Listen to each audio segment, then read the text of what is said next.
Kyle Weiland was named the Astros' fifth starter. He likely could not foresee the pitchers he was fated to oppose. Tonight, he faces the reigning National League Cy Young Award winner Clayton Kershaw. But he'll be smiling anyway. Bring your A game. Astros-Dodgers next on Fox Sports Houston.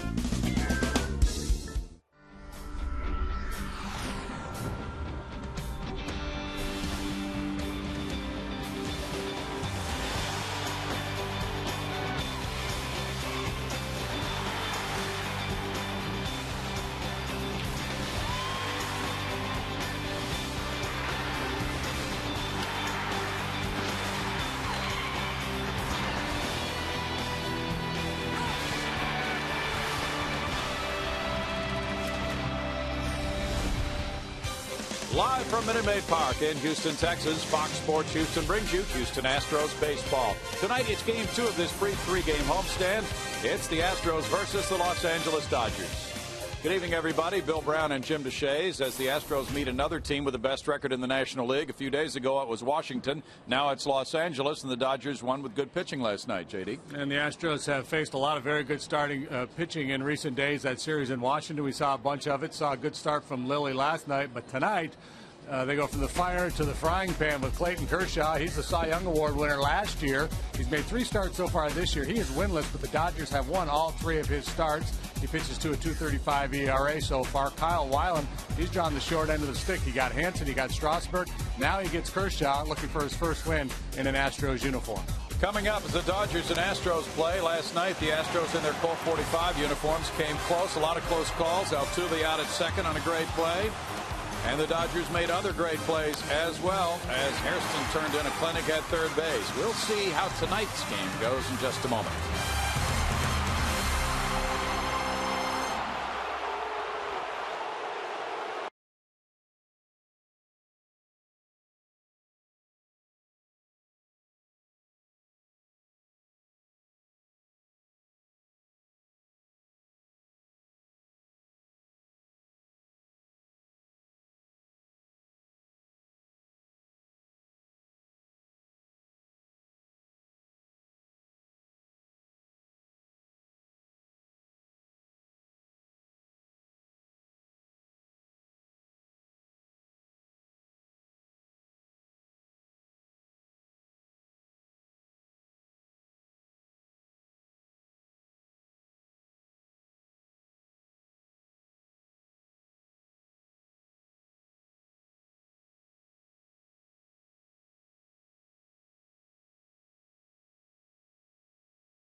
Fox Sports Houston is brought to you by the Progressive Insurance Group. For a money-saving car insurance quote, call 1-800-PROGRESSIVE today. What a beautiful night. The roof just rolled back about a half an hour ago, and we're ready for baseball now as the Astros and Dodgers play. It is absolutely perfect weather. The sun is shining down very brightly, and about half the field is in shade. The folks up on top of Union Station on that party deck look right down in the field, and they are going to have a wonderful night viewing on top of Union Station tonight. They'll see this starting lineup for Don Mattingly's Dodgers, brought to you by Hyundai. It's Dee Gordon returning to the lineup at shortstop, followed by Adam Kennedy at second base tonight. Matt Kemp is the all-world center fielder right now. Andre Ethier's in right field with Juan Rivera in left. James Loney of Houston is at first base. Justin Sellers has moved over to play third tonight. A.J. Ellis is a catcher for Clayton Kershaw. And looking to shut down that Dodger lineup tonight will be young right-hander Kyle Weiland. You look at his numbers from his last start in Washington against the Nationals. 5 2/3 innings, 10 hits, 6 runs. 4 of those coming in that 6th inning, though. He was going along nicely until that inning. He walked 4, punched out 2. Still in pursuit of his first major league win. Defensively, a little different wrinkle as Matt Downs gets a start to get another right-handed bat in the lineup against Kershaw. Infield has a familiar look to it. Chris Snyder is behind the plate. What a night. Beautiful night for baseball. It is gorgeous. Matt Downs ready to go. He's in the sun field right now as Dee Gordon steps up. Gordon was given a rest last night. Chris Johnson plays it in tight because Gordon can really fly, and he's a threat to bunt. Gordon hit .304 last year in 224 bats. First pitch is right there on the inside corner. DJ Rayburn rings it up for strike 1 for Kyle Weiland. Gordon had 192 in the early going this season with a couple of runs batted in, a low on base average of 263. Quickly it's 0-2 to Dee Gordon, son of Flash Gordon, who used to pitch for the Astros and other teams. Yeah. Tom Flash Gordon had a long career, came up with the Royals as a starter and then turned into a very good reliever. That one bounces, and it's a 1-ball, 2-strike count. Dodgers have the best winning percentage in the National League at .786 coming into play today with 11 wins and 3 losses. In 08, the Dodgers drafted Dee Gordon in the 4th round. Donnie Ball game, second year managing the Dodgers, had a birthday yesterday. There's a shot on the ground, knocked down, but it's going to be Dee Gordon at first base with his speed. Once that ball trickled away from Chris Johnson, there was no opportunity to get Gordon. Yeah, there are those that say Dee Gordon is the fastest man in the National League. If he's not the fastest, he's one of them. He gets an infield hit.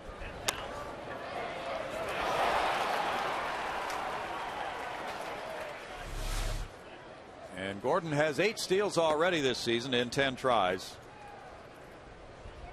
Now the veteran second baseman, Adam Kennedy, the batter. And he takes strike 1. Good number 2 hitter. And Kennedy, at age 36, a spot player now. He was with Seattle last year. He's hit 100 with 1 RBI. Kennedy has had 10 at-bats. He's been in 9 games prior to tonight. Double play depth for Lowry and Altuve. Runner goes, and he stops and goes back. Snyder throws behind him, but he dives in safely at first.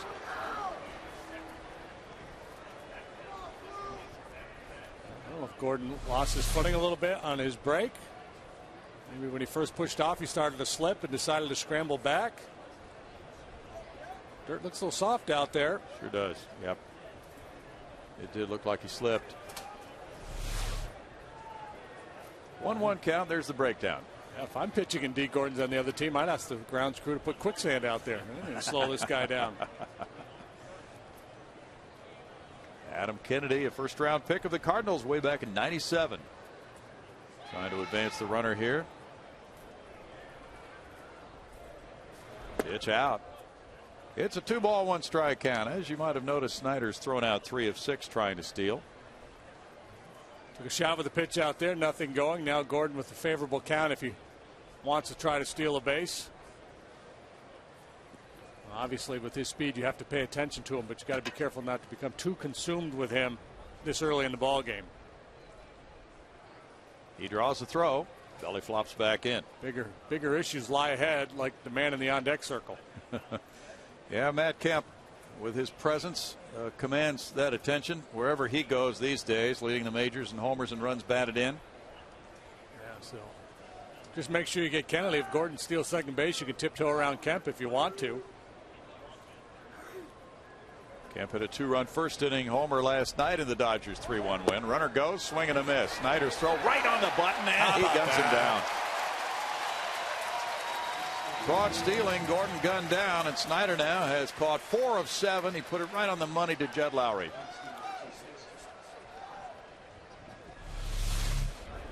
Got a strike, got their man. Kind of a standing start there for Gordon. That previous shot we had of him trying to steal, and when he slipped and went back, he was in a much more athletic position. It was almost like he was trying to decoy there. Now 2-2. Kennedy grounds one, and there's Carlos Lee. He booked the base hit after the caught stealing rule. Yeah, he did. Weiland now with a fresh start, 2 outs, nobody on, can put all of his attention on a .481 hitter with 8 homers, 21 runs batted in. Matt Kemp's on a 9-game hitting streak. He has a 1,000 slugging percentage and got there thanks to this one last night. All of his home runs have been center or right field. So you got to do work inside on him. You know, right now he's locked in and he's driving the ball the other way. So you have to make him inside conscious at some point. That one is right there, and he gets a strike on the inside pitch. Kemp has walked 6 times this year. He's hitting .481 after going 3 for 3 last night with a walk. Gaudy numbers. That's a tough pitch to do anything with. He fouls it away, and it's 0-2. I'll tell you, Weiland, first 2 pitches have been outstanding on him. And the first one I think was accidental. Snyder was set up outside. They were trying to go away, and it ran back in on him. But I like it. I like his sinker in. I think that's a good way to go on Kemp. I think he's got to work harder at least to get to that pitch than he does the fastball away. Now they go away, and it's in the dirt. But he set it up, 1-2. Well, I mean, you have to pitch to both sides of the plate. You right. know, good hitters, you can't just live one way. But right now, the way he's been pounding the ball the other way, you know, I'm not saying he can't get to an inside pitch, but I think he's got to work a little harder to get there than the one, you know, middle away. And on a breaking pitch, he spun it up there and struck him out. No runs, 1 hit, nobody left. A very good start for Kyle Weiland, who's shooting for his first major league win tonight against the Cy Young Award winner from last year, Clayton Kershaw, who's up next.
Now here is the Astros starting lineup for the bottom half against Clayton Kershaw, brought to you by Hyundai. Jordan Schaefer, Jose Altuve, J.D. Martinez, Carlos Lee, Jed Lowry batting 5th tonight. Chris Johnson, Matt Downs in right field, Chris Snyder, and Kyle Weiland. Well, last year's Cy Young Award winner Clayton Kershaw for the Dodgers tonight. Won the pitching triple crown. The 7th overall pick in the 2006 draft out of Highland Park High School up in the Dallas area. He delivers strike 1 to Jordan Schaefer, who came off the bench and delivered a hit last night. He's hitting .280. He's been slowed by a cold, and he's still so-so. He wound up going 1 for 2 in that game. So on that graphic talking about Matthew Stafford, the quarterback, Stafford also an outstanding baseball player with Kershaw, was a slugging first baseman. Schaefer fouls that one. It's a 1-ball 2-strike count. As JD mentioned earlier, even though Kershaw has no decisions in his 3 starts, the Dodgers have won all 3. He was the opening day starter, and he's the 3rd straight opening day starter Kyle Weiland has drawn this year. So it's been difficult for Kyle as far as the mound opponents. But the Astros are hoping that they can do some damage against Kershaw, who's given up 14 hits in 15 1/3 innings. And last year he allowed 174 hits in 233 innings. Well, there's his slider, and that's what we'll keep an eye on. What I heard talking to Steve Lyons next door was that Kershaw's slider hasn't quite been there yet. But he gets off to a good start with his strikeout. We'll look at the Dodgers defensively. In the outfield, it's Rivera, Kemp, and Ethier, a Gold Glove winner last year. Kemp's also got a Gold Glove in his back pocket. Sellers takes over for Hairston.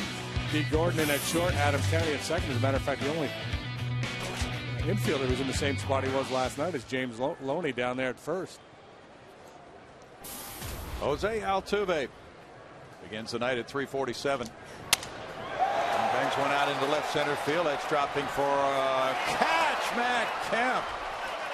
Unbelievable catch. It looked like a hit all the way, and then Kemp went diving for it and closed on that ball for out number 2.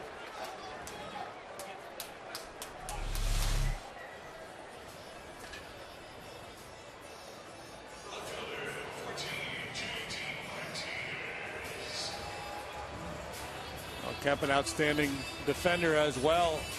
That's a great hitter, can do it all. Well, what a tough catch. Reaching down to the backhand side, and he holds on to it. Now J.D. Martinez. Ball 1 to J.D. with 12 runs batted in. He's in the top 7 in the National League. He has 3 homers and a .333 average. 1 for 2 with a couple of walks last night. Kershaw misses with the heater. 2 balls, no strikes. Kershaw first came to the big leagues in 2008. At the time, he was the youngest player in the big leagues. And he had a nasty curveball back then, but it was a difficult pitch to command, so he learned a slider and has basically shelved the curveball. He'll break it out every now and then, but slider has become his secondary pitch, if that makes any sense. Yeah. Whoa, the bat took off into the seats. Because his primary pitch is that 95-mile-an-hour heater. Yeah, it is. All right. So they got a bat. JD's going to get another one. Let them have that one. That one little dude, he's so consumed with his fries there, or whatever it is he's munching. He's not even worried about the bat flying over his head. He's just kind of glancing over the shoulder. He's consumed with consuming. It's a big deal, Pops. You handle the bat, I'll eat the chili dog. It's a lot of consumption. All right. He'll get to the bat in a while, but right now you get the sense that these kids come to the ballpark every now and then, and normally you see a bat or ball go up there, the kids are just goofy, and these kids are just so calm about it. Yeah. Well, when there's food around, just that's another the priority. Bat. Swing and a miss, and that's a strikeout for Kershaw. Number 2 to end a 1-2-3 first. Thanks to a terrific catch by Kemp in center, and it's scoreless after 1.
Second coming, this date in Astros history is brought to you by the MD Anderson Cancer Center, making cancer history.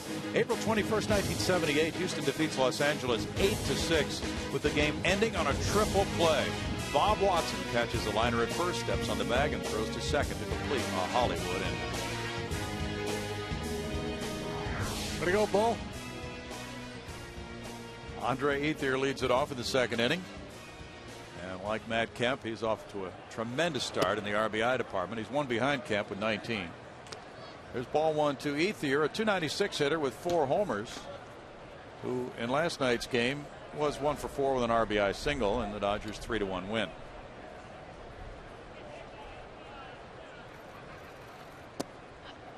Weiland's pitch just off the edge apparently, and it's a 2-ball no strike count. Most combined RBI by 2 teammates through this many games. Stevens and Williams, Kemp, Ethier, A-Rod, Bobby Abreu. That's since 1921. That's in the air, and Jed Lowry goes for it. Chris Johnson is there behind third. One down. Now the players did not take batting practice with the roof open. The roof didn't open until after they were off the field. So quite different conditions now for Chris Johnson, looking up into that very high sky. And now it's Juan Rivera. Fans like to see that roof open, so those who are here at 5:30 get to see that. Rivera at .267 has 7 runs batted in. And that one's in the air. Carlos Lee over into foul territory, looking back into the sun, but it's in the seats. Rivera last night was 1 for 4. Let's take a look back at the roof opening. Well, that was quick. Yeah, I didn't know they could do it that fast. Never seen it that fast. Well, you've got to take advantage of an evening like this at Minute Maid Park. Chris Johnson over to Carlos Lee. Yeah, he's looking into that sun. That's out number 2. Yeah, he was squinting. Yeah, the height of that throw, he was kind of bending at the knees to try to get a little bit lower and get that sun out of his eyes as he took that throw from CJ. James Loney is next. The Houston native in last night's game came in with a 1 for 4 night, a double. 190 his average. He's driven in 3. He's a .304 career hitter against the Astros.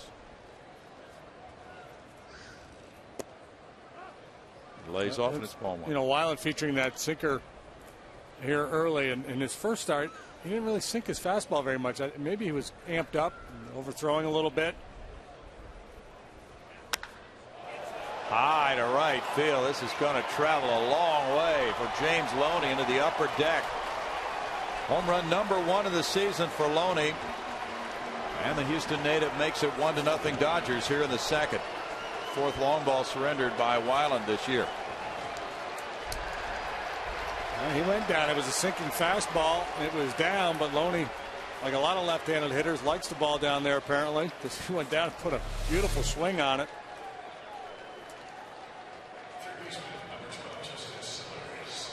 And yeah, and Snyder immediately reaches back to the umpires. Time for a new ball. No doubt that one was gone. It's only the 3rd homer the Dodgers have hit, not hit by Matt Kemp or Andre Ethier, or the 2nd one rather this year. Sellers played short last night, a 200 hitter with no runs batted in. Moving over to third base tonight, Jerry Hairston Jr. really played that position exceptionally well last night. It's a 1-ball 1-strike count. Sellers a .214 career hitter against Houston. This is the first time he's made a Major League Opening Day roster. Ground ball goes foul. 1-2 the count.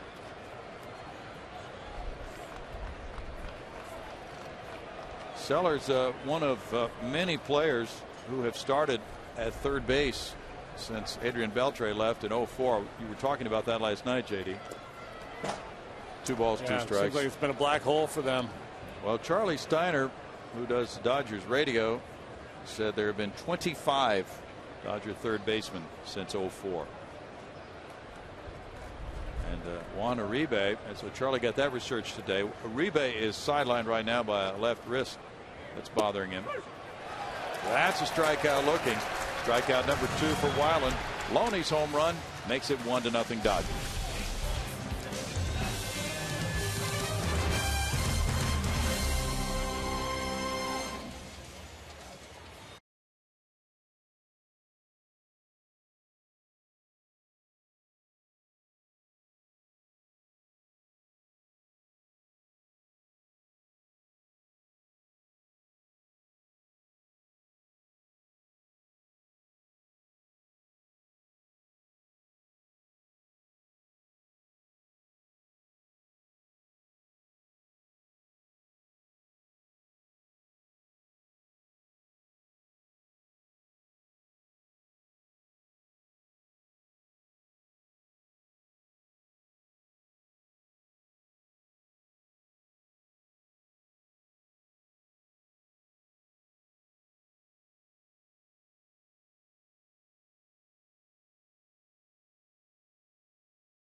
Welcome back. Dodgers up by 1 here in the bottom of the second. And tomorrow is a family Sunday at Minute Maid Park presented by Minute Maid and Kroger. The kids can enjoy the free fun zone in Union Station before the game, and the kids can run the bases post-game. As an added treat this Sunday, kids 14 and under can get $1 Bluebell Country Cones. Tickets are at Astros.com, Bill.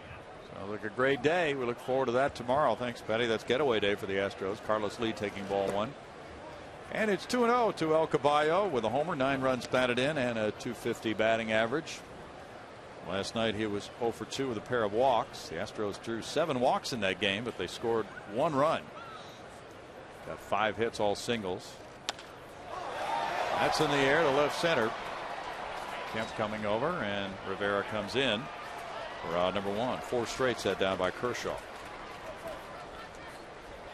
Kershaw is 2-1 against Houston with a 3.19 ERA in his career.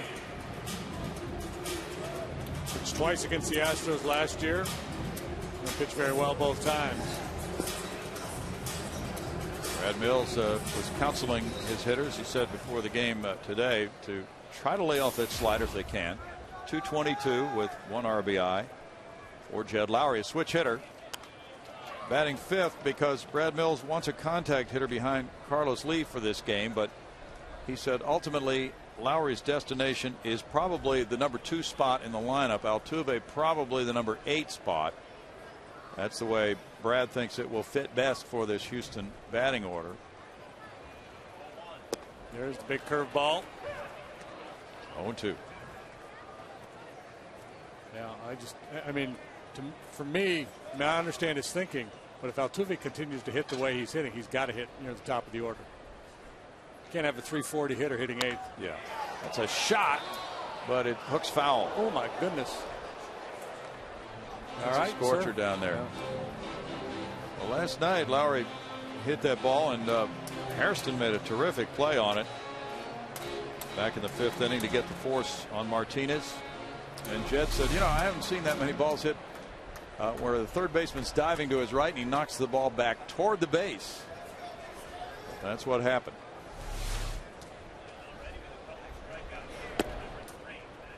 It's 1-2. Jed had a good night in the field last night. He was 0 for 4, but made a couple of outstanding plays in the hole to his right, threw out some people on the bases, and watch out down there. He's no Mike McCroskey, but he's ready now. Grounded foul, still a ball and 2 strikes.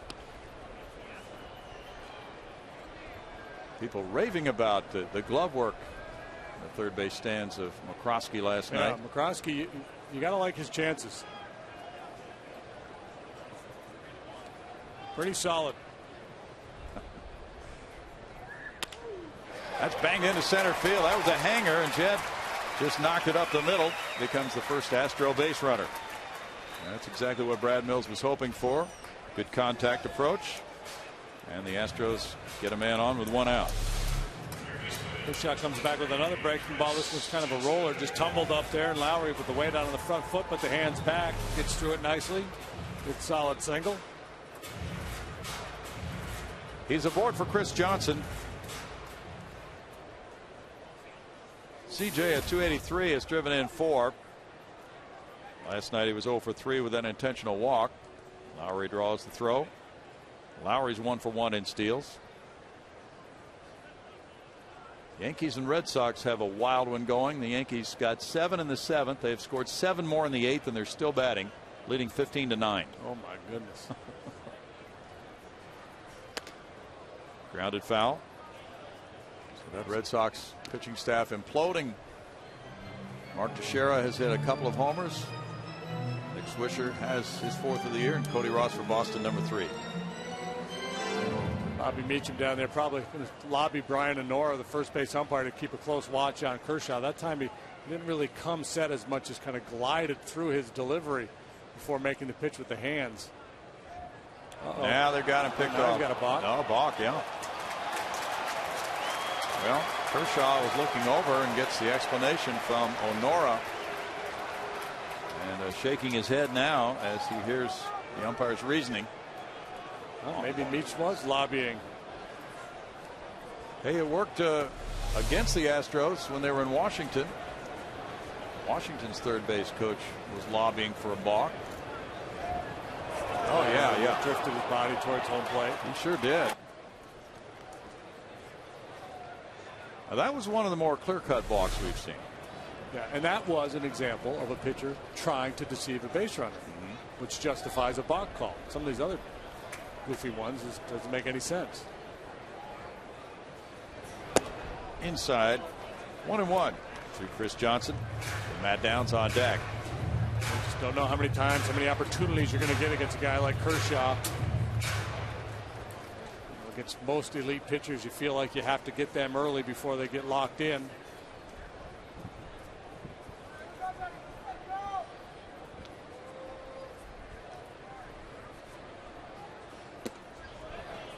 It's 2 balls and 1 strike. Kershaw had the flu opening day and came out after 3 shutout innings.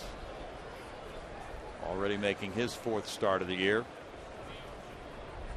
And JD told us about that rarity that he achieved last year, winning the National League's pitching triple crown.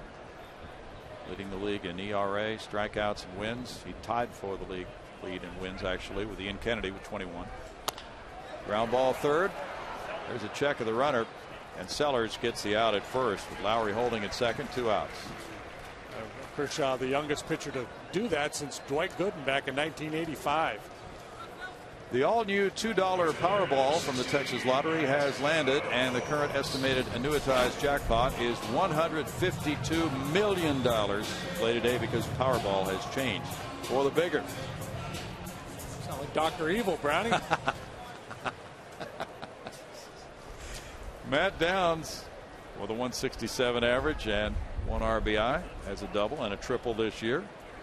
Getting the call in right field with Brian Bogusevic resting against this tough left-hander. And Downs can hit a good fastball. We've seen that. Yeah, I like this. I like this play, getting Downsy in there against Kershaw. He should get some fastballs. See if he can catch up to one. Lefties, I think 178 maybe the batting average for left-handed hitters against Kershaw last year. Downs got a start at third base, now his 2nd start of the year in right field, and the appeal goes to first. Brian Honora indicated that Downs did not swing. 1-1. That was close. Yeah. Flip a coin. I would have ruled swing. Dodgers have beaten the Astros 5 games in a row, and in those 5 games the Astros have scored a total of 2 runs.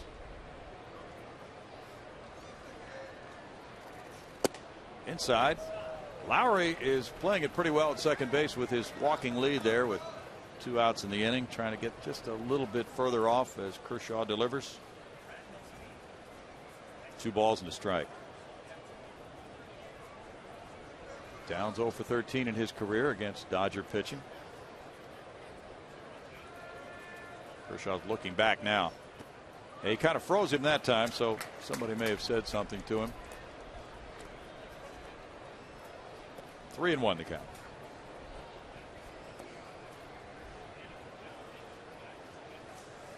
Chad Billingsley goes tomorrow for the Dodgers at 1:05 against the Astros. Wandy Rodriguez.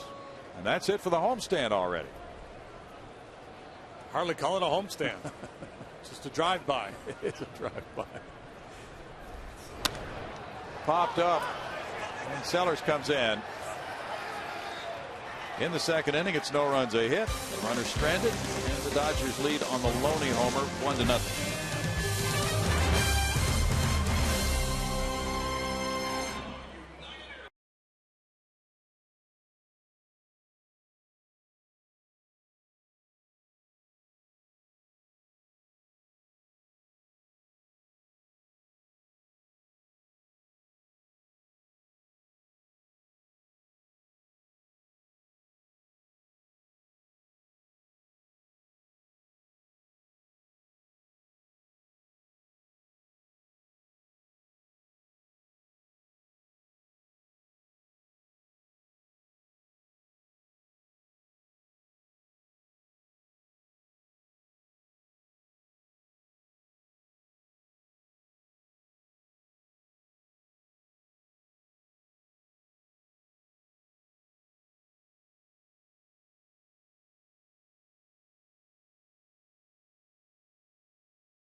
Moment away, but we have time before we go to it for AT&T trivia. And here it is tonight, the AT&T trivia question. What 2 former Dodgers made guest appearances on TV's The Brady Bunch? Boy. Let's see, what years? Don Drysdale for sure. Okay. I remember Big D being on there. Brady Bunch. Don Drysdale. I'll say Jim Lefevre. Jim Lefevre. Yeah, I think if Koufax were on, I would have remembered Koufax. Yeah. I'll go Wes Parker. Oh. A.J. Ellis at 242 with a homer. Has 4 runs batted in. And started last night. He takes a strike there. 1 ball, 1 strike. He had a double and a walk in last night's game. Yeah, Wes Parker was on a lot of shows. Yeah, and Garv would have been a natural, but I think by the time Garvey came along, Brady Bunch was pretty much had run its course. Okay. Trying to remember the years of that show. Do you have any idea? Well, it's a long running show. 60s, early 70s, maybe. Okay. 69 to 74. Yeah, it was only 5 years. Well, and then syndication, the reruns. That's right. My sister can do every episode verbatim. It's obnoxious. 2 balls and 2 strikes. Well, we all have our favorites. Yeah. Now here's a little known Brady Bunch factoid. Alan Ashby used to drive Bobby, the youngest kid. Yeah. Used to drive him to the set on occasion. Really? Yep. What did he get for that? Not an appearance on the show. 3 balls, 2 strikes for Kyle Weiland. Trying to come after A.J. Ellis, who's walked 10 times compared to 9 strikeouts. And he taps this one off the end of the bat. Lowry comes after it. Lowry throws on the run. 1 out. Well, let's see if we were right, wrong, or half right. We think we got one. Anyway, Don Drysdale. Hey, you got it, Wes Parker. How about that? Tremendous. Wes Parker was a switch hitting first baseman, Gold Glove type. Yeah. Very good. Yeah. Nice guy, too. Clayton Kershaw has 1 hit and 2 sacrifice bunts. Good start for him at the plate. As ball 1. Stands in there like he knows what he's doing. Doesn't he, though? 131 lifetime batting average. That's right about what Dirk said he hit. Yeah. A shot into center field as Kershaw gets hit number 3 for the Dodgers.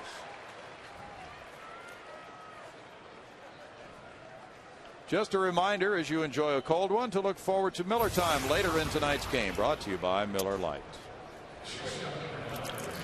Now, D. Gordon is the batter. And Kershaw on at first. Gordon reached on the infield roller to third. That ball off Chris Johnson's glove. CJ in tight as Gordon takes a step back. And Don Mattingly has said in a recent story that they know there are going to be peaks and valleys with D. Gordon. He's a young player, and they're just going to ride him out with D this year. Let him play a lot. That's ball 1.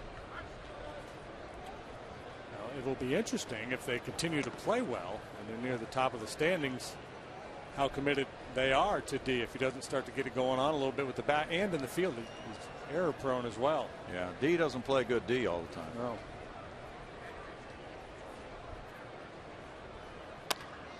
Slaps that one up the middle. There's Lowry stepping on the bag, and whoa, rare double play with D. Gordon batting. He goes from 6 to 3, and it's no runs a hit, nobody left. It's 1-0 Dodgers in the third.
And St. Louis and Pittsburgh there scoreless, but that was the gem of the day so far. Philip Umber from Nacogdoches, a star at Rice University. He was 35-8 there, and won that final game for the 03 College World Series champs at Rice.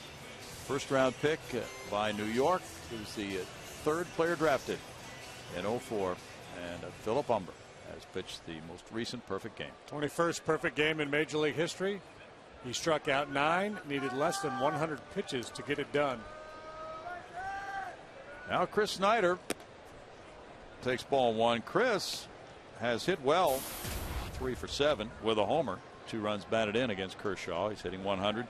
2 runs batted in for the season. He got an RBI single in last night's start. 1-1. But Philip Humber with only 11 major league wins prior to that perfect game. Only one other player who's pitched a perfect game had fewer. Charlie Robertson back in 1922 had one big league win when he threw his perfect game. Really? Yep. Never heard of him. Should have shut it down right there.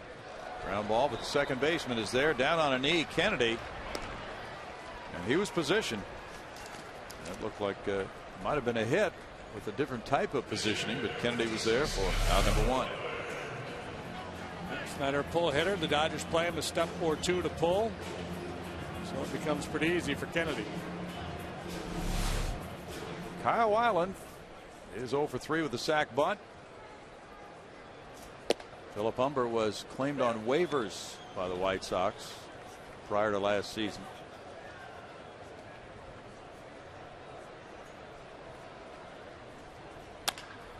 Bouncer to second, brings in Kennedy. He gets Weiland, and there are 2 down for Kershaw. Some friends of Cheo Cruz are celebrating their 32nd year of marriage. Joe and Karen Chavez tonight. Happy anniversary, Joe and Karen. And get well wishes to our compadre, Dave Raymond, who's unable to make it here tonight. Hopefully he'll be here tomorrow because it's travel day. But we know he's not listening because he's listening to Astros radio right now. He's probably laid up in bed. Yeah. That's no fun. Schaefer shows bunt. He takes ball 1. Big night for those who attended social media night at the Budweiser patio with Allison Footer.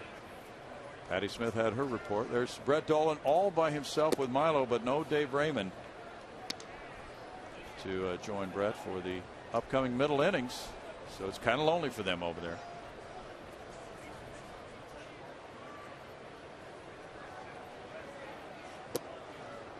Swing by Schaefer makes it 2 balls and a strike to Jordan. Now tomorrow the Astros leave after the 105 game and head for Milwaukee. And then it's on to Cincinnati on the next road trip. 2-2. As JD mentioned, this is right in the midst of a stretch for the Astros of 5 series in 5 different cities. For Brad Mills' club. Trying to snap 5 losses in the last 6 games and get things going in a different direction. Back to where they started 3-1 at home. But it's a tough pitcher opposing them tonight. Certainly Kershaw and Dodgers pitching staff as a whole very good with a 2.98 ERA. Ted Lilly survived 6 walks, gave up 1 run in 6 innings last night. The bullpen was strong for the Dodgers in their 3-1 win.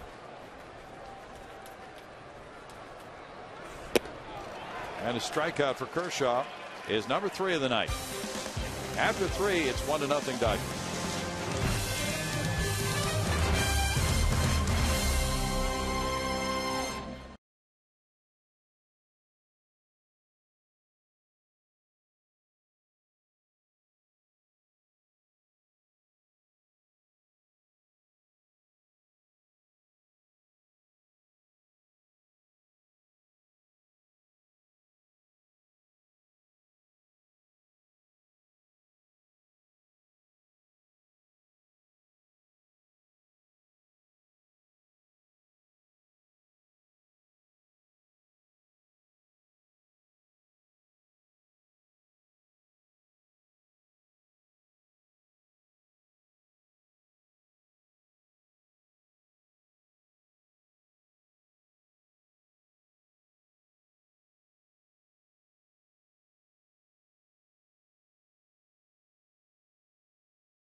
lead. They come up in the top of the 4th inning. It's Kennedy, Kemp, and Ethier against Kyle Weiland.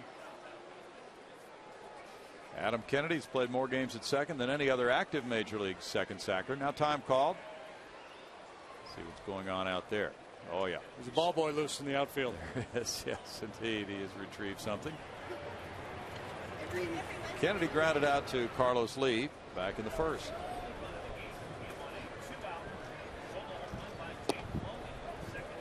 Weiland falls behind. It's 1-0 for Kyle. Kyle's from Albuquerque, New Mexico, went to Notre Dame. 3rd round pick of the Red Sox in 08.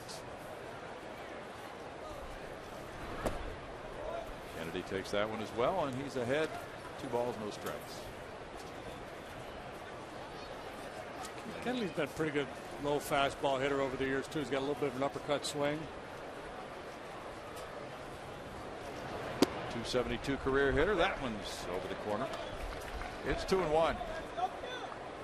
Dodgers lost 2 of 3 in Milwaukee before coming here. Now they've got a big week coming up at home after the finale of this series tomorrow.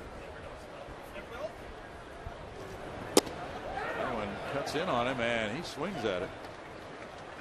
2 balls, 2 strikes. And we talked about that big matchup they've got next Friday at home with Steven Strasburg and the Nationals in town to face them. Kemp is on deck.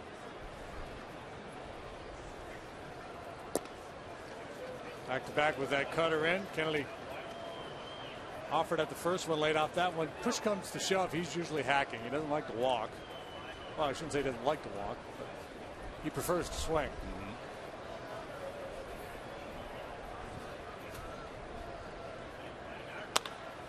He does swing on 3-2, hits it toward the left field line. JD Martinez over in the seats. There's a play. 72.6% of the time, the first pitch after the count runs full is fouled off.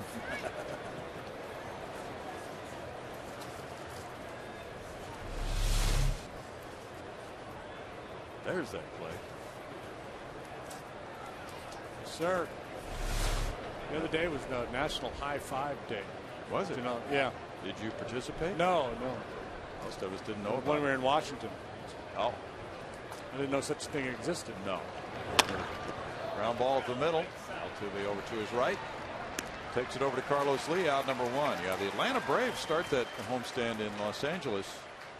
So they come in for 3 and then Washington for 3 as the Dodgers go back home. And people who have followed the Dodgers for a while think that's going to be a pretty good test for them next week. Atlanta's hot. They won 9 out of 10 coming into play today, 4 in a row after a little bit of a sluggish start. Would they start 0-5 Atlanta, something like that? Could have been. Nationals winners again today. They're 12-4 now. Another outstanding pitching performance from Strasburg. Kemp takes, and there's ball 1. Oh, this guy has just exploded on the scene last year, and then this year he started out. Looks like he's even better than last year. He's been Player of the Week twice the first 2 weeks of the season this year, and he was Player of the Week the last week of last season, hitting .473 to lead the batting race in the National League. Leads in on base average, leads in slugging percentage, leads in extra base hits. He's got 26 hits and 20 RBIs in 14 games. Over the last 50 seasons, only 2 other major league players have had at least 25 hits and 20 or more RBIs before they played their 15th game. It was Willie Mays in 1962, Larry Walker in 1997. Good pitch there. That makes it 2-1. You know, that was kind of a soft swing for him, and maybe because Kyle Weiland had done the inside work on him last at bat. Because he's been driving that pitch away, as you pointed out. It's somewhat non-committal. Yep. 2-2 now. And Kemp and Wally Moon are the only Dodgers in history to hit 8 homers in their first 14 games. It's been quite a start for him.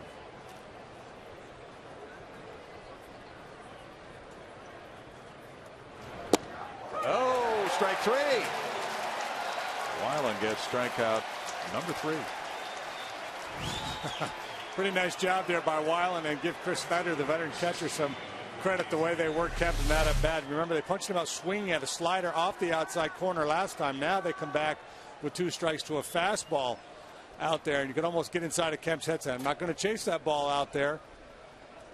He lays off. Astros get the call, and so much for that theory about the star player getting the benefit of the doubt. Yeah. DJ Rayburn with the call. Ethier, who popped up, with strike 1 now. Good change up there to start Ethier.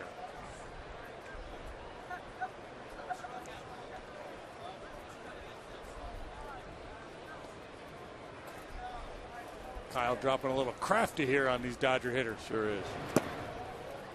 1 ball, 1 strike. Rivera's on deck. Well, in an interesting case, in that at Notre Dame, he was a reliever, a closer, and now he's a starter in the big leagues. And it happens the other way more often than not, where starters are converted to relievers once they enter professional ball. 50 pitches in.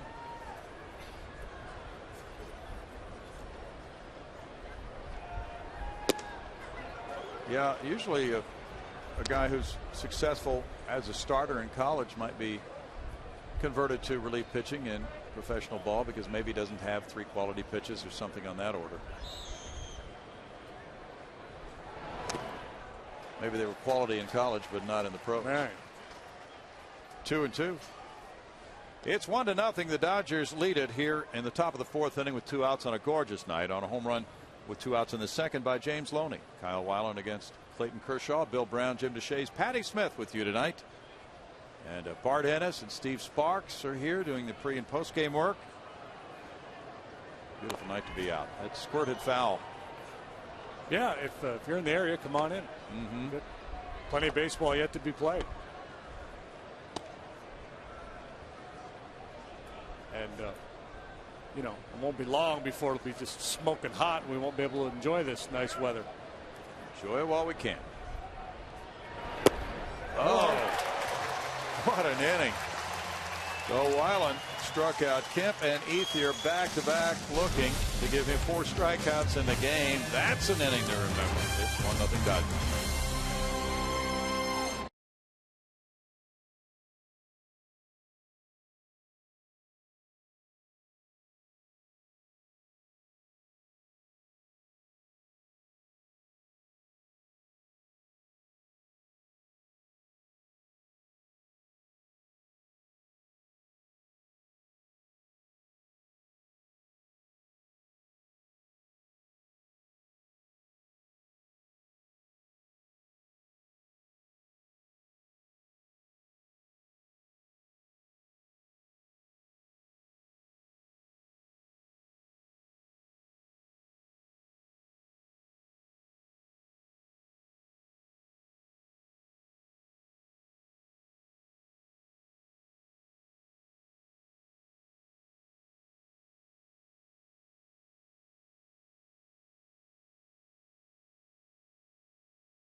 Is brought to you by Jack in the Box. Right now at Jack in the Box, you can try the new Chipotle Chicken Club.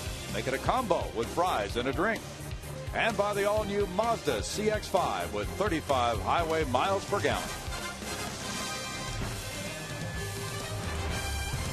Beautiful night, a look from the bayou, and it's 1-0 Dodgers as there's strike 1 to Jose Altuve here in the home 4th inning. He hit a fly ball into left center field, and Matt Kemp made a diving catch to rob him of a hit back in the 1st inning. Big hook comes in to make it no balls, 2 strikes for Kershaw. That one dropped out of the sky just as they're looking down from way atop Union Station. Gorgeous view from up there on the party deck. Altuve's down on strikes. That's number 4 for Kershaw. He rarely swings and misses at a ball in the zone. That one might have been a little high. According to Fangraphs, he had not swung and missed at a pitch in the strike zone all year prior to that swing right there. Ooh. Good factoid. Kershaw is on a personal 8-game winning streak, which started against Houston last August. J.D. Martinez looking at the fastball. And DJ Rayburn, the home plate umpire tonight, has kind of a wide zone. Pitcher should be able to exploit it. Not that wide. No, not that wide. It's 2-0. Kershaw, when he beat the Astros last August 13th at Dodger Stadium, began this current 8-game winning streak for him. 3 no decisions this year included. Did you see his numbers after the All-Star break last year? No. 12-1, 13-1, something like that, with an ERA below 2. It was really good. I mean, it's not like he was shabby before the All-Star break, but he found a different gear. That's up. Ball 3, and it's 3-1. Well, you know what great pitching the Dodgers have had down through the years. Well, he's won 11 straight at home, and one shy of tying Ed Roebuck and Orel Hershiser for the longest home winning streak in LA Dodger history. So that's what he could do when he goes back. Martinez draws the first walk and becomes the second Houston base runner for Carlos Lee.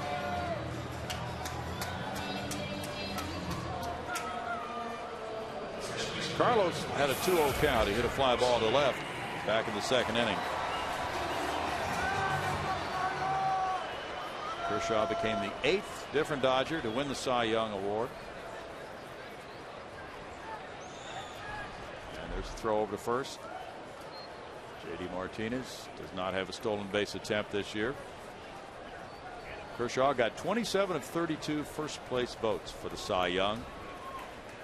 And at 23 became the second youngest Dodger to win the award, behind Fernando Valenzuela, who was 20 in 1981. Strike one. Fernando had 8 shutouts, I believe, his rookie year. I think you're right. Yeah, he was just a phenomenon that year. That unusual pitching style of his, rolling his eyes up to the sky. Ground ball hit to third. Sellers on to second. Kennedy turns the double play. 5-4-3, and after 4, it's 1-0 Dodgers.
Dodgers, time for your Mazda game break. We build Mazdas. What do you drive? Take a look at a couple other baseball games going on today. You've heard about the big perfect game up there. Well, the Cubs won as well as the White Sox. Cubs beating Cincinnati 6-1 today. They snapped a 6-game skid. Paul Mahalam allowed with just 1 run on 4 hits, struck out 5 for his first win since July of last year.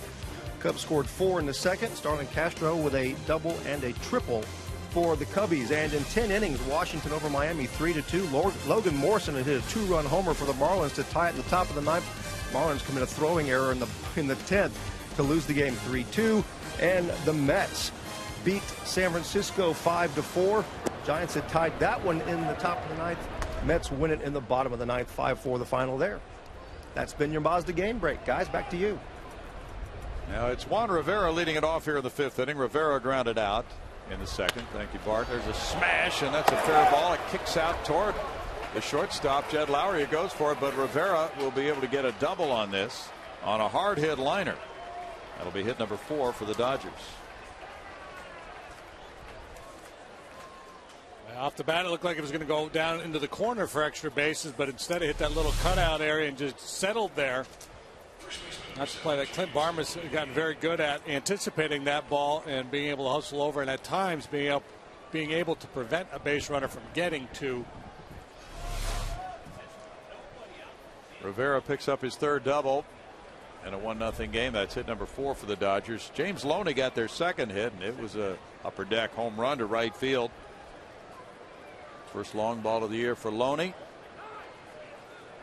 He has not been known as a home run hitter, more of a contact type hitter. Now Snyder and Weiland with the runner at 2nd go through these longer series of signs. First time they've had a runner on 2nd tonight. Yeah, it's a good sign for a pitcher when you have to have that meeting in the 5th inning. We have to go over that again. Tell me again what you want to do with the man on 2nd. Yeah, Loney last year hit just 12 home runs. His best home run season came in 07 when he hit 15, so not the prototypical slugging first baseman. More the high average slick fielding Keith Hernandez type. Yes. There's ball 1. Loney will turn 28 on May 7th. The Dodgers' best start in recent years. In 05 they were 12-2 through 14 games. They're 11-3 right now.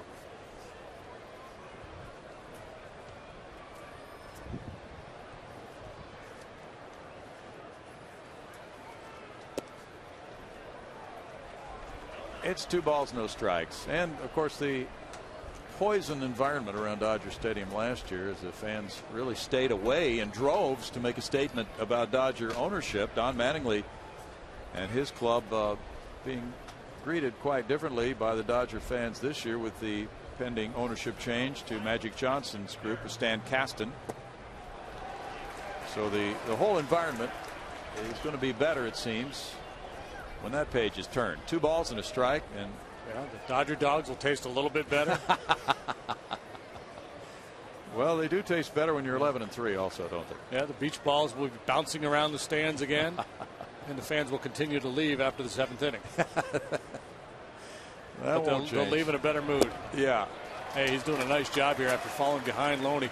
2-0 pitch was a dandy of a changeup. And then he comes back with a good cutter in. Got that late movement.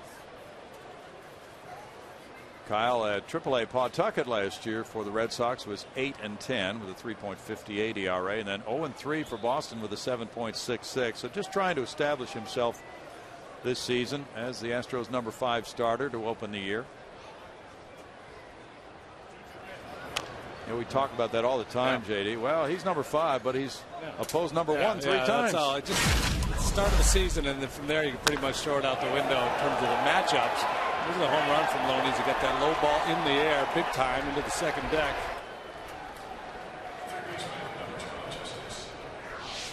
Sellers is on deck with the count 2-2.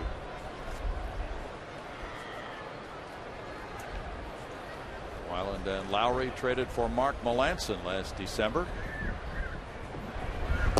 I think when a club puts their rotation together, and traditionally what teams do is they just, the opening day is your best guy, and then down the line you go.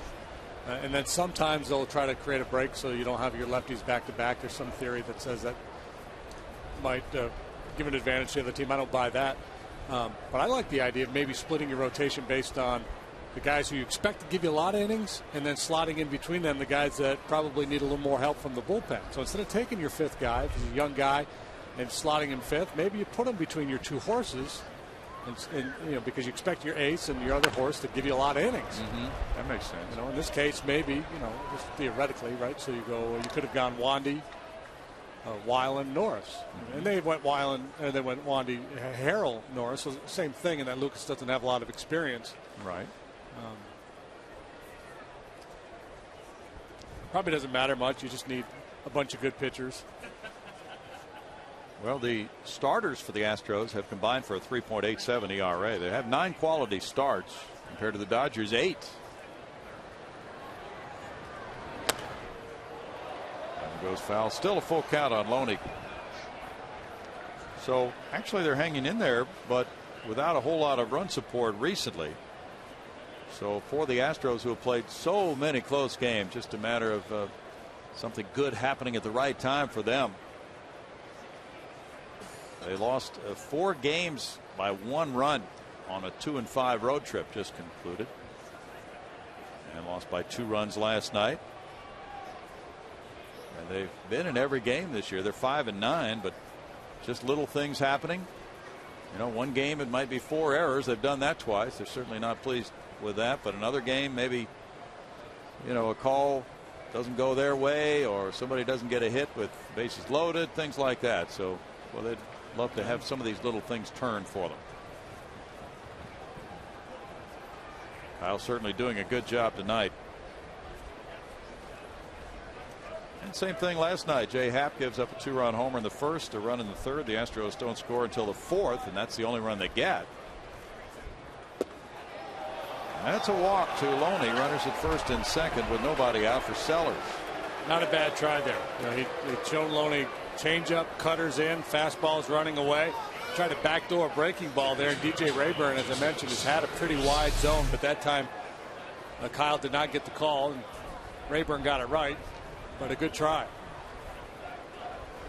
Now Chris Johnson comes over, talking with Weiland, with runners at first and second, nobody out for Sellers, who was caught looking in the second inning.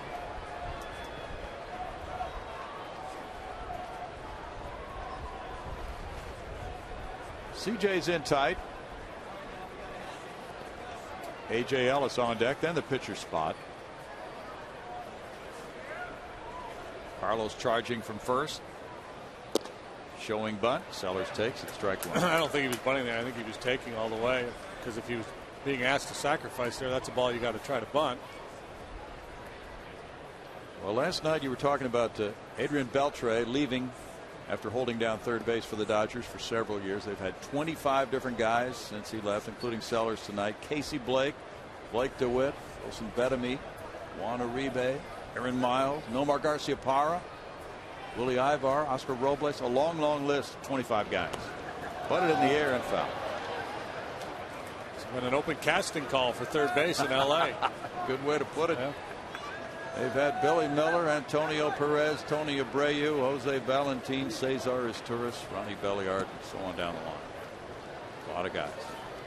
Julio Lugo, Russell Martin. The Dodgers aren't unique. A lot of clubs have a hard time locking in, finding a guy that you can rely on year after year at that position. Skill set, good hands, good defender, and a guy that can bring some pop to the lineup. Like Ron Cey. Yeah, like Ron Cey, like Adrian Beltre, like Tim Wallach. Hey, here's Tim Wallach. How about that? Well, Ron Cey has played the most games at third of any Los Angeles Dodger, 1,468. Beltre second. Junior Gilliam third. Tim Wallach is fifth. But he played a lot of games for Montreal. Popped up, Lowry out into shallow center field and under it, and the infield fly called. The umpires waited until late, and that's out number one. The Astros kick off Pink in the Park Week, supporting Methodist Cancer Center on Friday, May 4th, with the annual Brunch and Bazaar. That starts at 11 a.m. Top sponsors can mingle with Astros players and their wives while shopping. And you'll have brunch. It takes place right here at the ballpark. So register now at astros.com/pink _ brunch. /pink _ brunch. Okay. A.J. Ellis is the batter. He worked the count full and rolled out to shortstop in the third. Kershaw on deck. That's strike one to Ellis.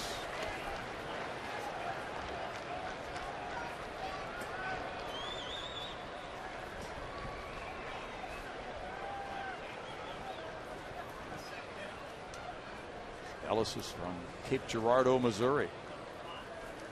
That your neck of the woods, Brownie? No, it's down the southern part of the state, actually. Breaking pitch comes in, and it's 0-2 for Kyle Weiland. It'll be nice to pitch around this leadoff double. He's got the pitcher on deck, albeit a fairly good hitting pitcher, but he's got one out. He's got the jump on Ellis. The momentum of this inning has shifted a little bit back towards Kyle Weiland after a rocky start. Yeah. Ellis went to high school in Lexington, Kentucky, and then he went to college at Austin Peay. 1 ball, 2 strikes. Ellis, after just small stints with the Dodgers in 08, 09, and 10, he had 108 at bats. Last year, 85 at bats. Now he should get a real shot, it seems, this year, doing a lot of catching. Reminds me of Greg Olson with the Braves. Remember when Olson came up as a 30-year-old rookie and ended up making an all-star team? That was a great story. Still 1-2. And the backup is Matt Trainer. His wife's getting ready for the Olympics again. Misty May. Yeah, the volleyball player. Didn't know she was going to make another shot at the Olympics. Wow. She's been to what, a couple of Olympics already? I think this is her third. Uh-oh. Ground ball short. Lowry flags it down. Backhanded flip. Altuve. 6-4-3. It looked like the hanger. All's well that ends well. It turned out to be really nice. 6-4-3. No runs, a hit, and a man left, and it's 1-0 Dodgers.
James Loney, the Houston native, the Dodgers grabbed a 1-0 lead, and Clayton Kershaw has made that hold up. He's given up a single to Jed Lowry in the second and a walk to J.D. Martinez in the fourth. Only those 2 base runners for Houston. The train has been quiet so far. The rally train. Jed Lowry wants to get that train rolling. There's ball 1.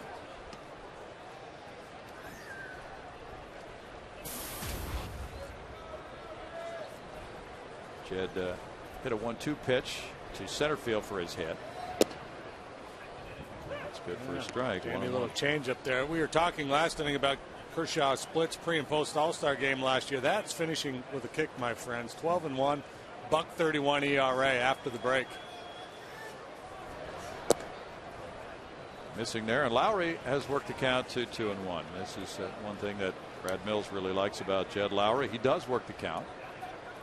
Good contact hitter.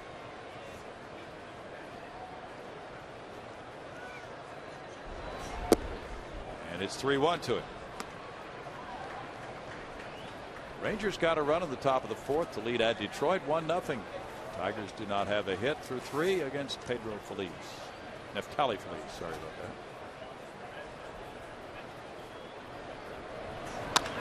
Ground ball third and a hole now for shortstop. D. Gordon, he bounces a throw over there. And did Loney hold it? Yes, he got him. Brian O'Nora was waiting to see if Loney maintained possession, and he did. D. Gordon makes a very nice backhanded play here, and then a good strong one-hop throw to Loney. Let's take a look. Yeah, it looked like they got him. O'Nora, that's good umpiring there. Make sure you know exactly what transpired before you make the call. You stay out of trouble if you do that as an umpire. So he's waiting to see if Loney still got the ball. He did, and Lowry was out. D. Gordon is crossing up the scouting report tonight. The fastest man on the planet's been caught stealing and hit into a double play. And the guy who supposedly struggles defensively just made a sparkling play. Chris Johnson with strike one. That'll happen in a baseball game. Over a period of 4 or 5 innings, somebody's going to fool that scouting report. No balls, 2 strikes. Minnesota nothing, Tampa Bay nothing. They're in the last of the fourth in St. Petersburg.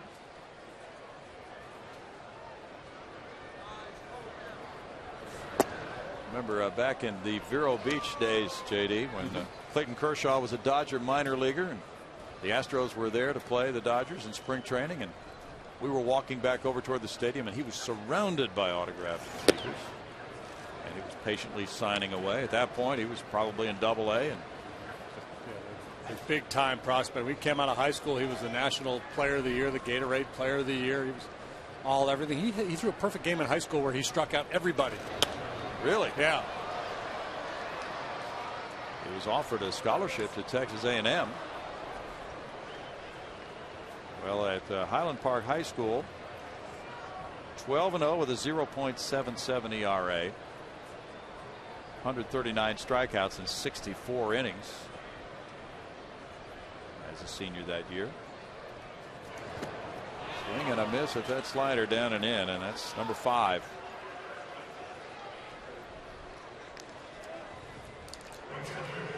Look at the 06 draft. No, well, some impressive names up there, but it does illustrate the inexact science of the Major League draft, because I don't really know that much about Greg Reynolds. Hasn't done much, has he? No. Brad Lincoln. Billy Rowell. Never heard of him. Andrew Miller hasn't panned out yet. No. Matt Downs takes, and there's strike one. Matt on a 3-1 pitch popped to third. Astros facing left-handers successively in this series. Lowly last night. I'll have to double check, but I believe Jeff Luhnow told us on the road trip that 60% of first rounders make it to the big leagues. Okay. And not just make it, they might not do much.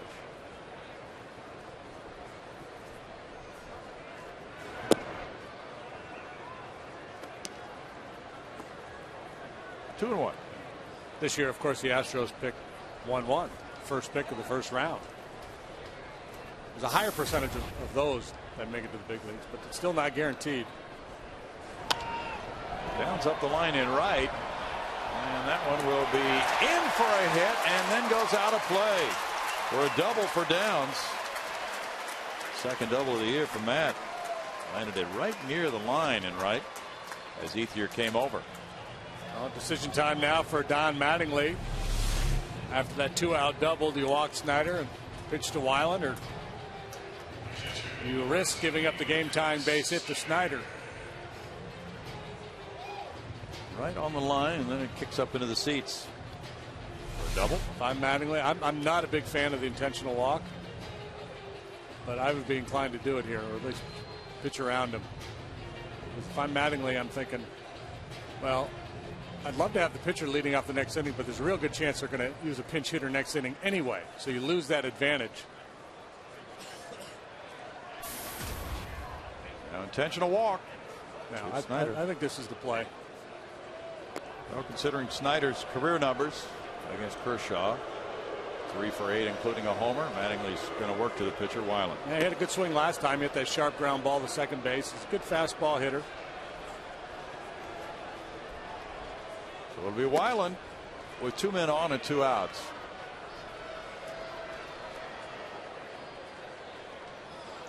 Mattingly very well liked from what we're hearing by those Dodger players. He's low key. They certainly respect what he's done as a player for all those years with the New York Yankees. You know, sometimes really accomplished players have a hard time being managers because they don't get how difficult the game is. But you know, I don't get that sense with Mattingly. I think he's one of those guys that always appreciates how hard this game is to play. Weiland grounded out last time. There's ball 1 to him.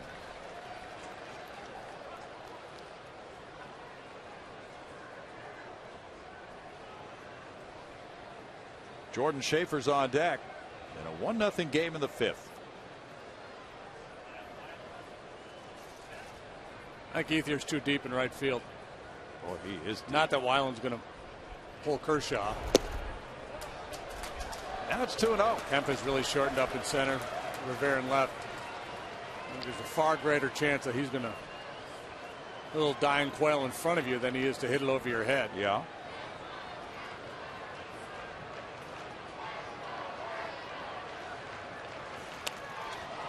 Not a bad hack right there. Pretty good cut. Not a bad hack. 2 balls and a strike. I'd love to make this his first major league hit right here.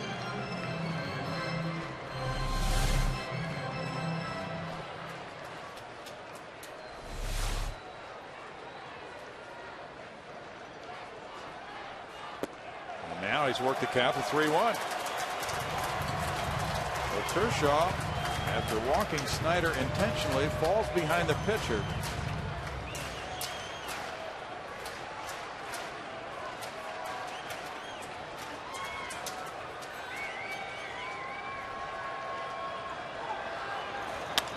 Little bouncer goes out to second. Kennedy with the flip to Gordon. No runs, a hit, 2 men left after 5. 1-0 Dodgers.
Dodgers in the top of the 6th, and time now to introduce you to our progressive fan of the game. And actually, it's an entire section of fans out here on the Bud patio. It's social media night. All these guys are the best fans. We've got Ed down here taking pictures. We've got Terry keeping score. This group here actually took a trip to spring training, a road trip All of them, 5 of them in one car. We've got Camille, mom of the night, brought her daughter to meet Bud Norris in person as a surprise. And these girls right here, the Woohoo girls.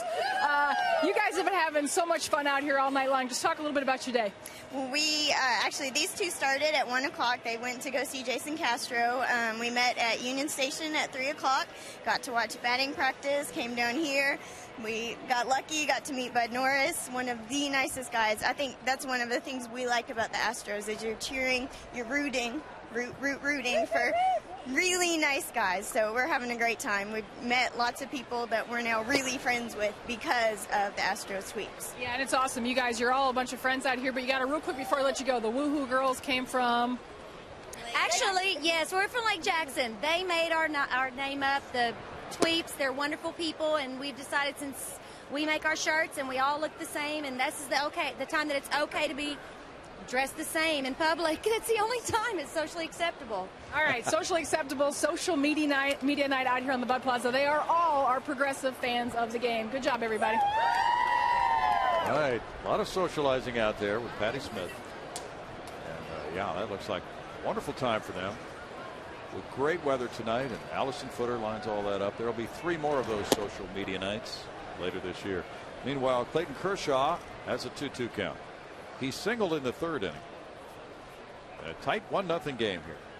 See where Major League Baseball fined Chris Perez for an offensive tweet. Yeah. Kind of. Oh, careful now, D. Yeah, he said something. There's Allison Footer, who arranges everything and shepherds the group on social media nights. So that's really caught on. She's done that for what? Is this the 3rd year she's done it, maybe? That sounds about right, Brandon. Okay. But what he said, Perez, something about you hit our guy, we'll hit you, or something like that. Something that would maybe incite a problem down the road. Yeah, after they had a little skirmish. It's not socially acceptable. That's strikeout number 5. And it'll be D. Gordon next for Kyle Weiland. Weiland threw 99 pitches in each of his first 2 starts. That one was upstairs, but he gets a strikeout on Kershaw. He went 5 innings in his first start, then 5 2/3. Now he's gone 5 1/3, and he's needed only 80 pitches. Much more efficient tonight. He's had 2 double plays. So nice pitchability. Chris Snyder's doing a nice job back there, mixing that changeup in early at times, the cutter. And even the home run ball was not a bad pitch. Yeah, as you pointed down out, anyway. It was, and only lifted it. Gordon bunts. Weiland bare hands, throws, safe. Oh, is he fast? he just affirmed the scouting report. Wow. He is a flyer. He does not have to be all that fine when he drops down a bunt, because that wasn't a great bunt. But his speed is just something else. And Kyle didn't do anything wrong. Yeah, you're going to have to, I think the more clubs play him, the more they're going to have their third baseman in potential bunt situations cheat way in. I mean, like fast pitch softball. Yeah. He's a blur. And now he's aboard with 1 out for Kennedy. Kennedy is 0 for 2, but Gordon was thrown out trying to steal back in the first inning by Snyder. This is the first time Snyder's caught back-to-back games this season for the Astros. It's too bad that his father was nicknamed Flash, because that would be a more appropriate nickname for D. Yeah, he's a flash.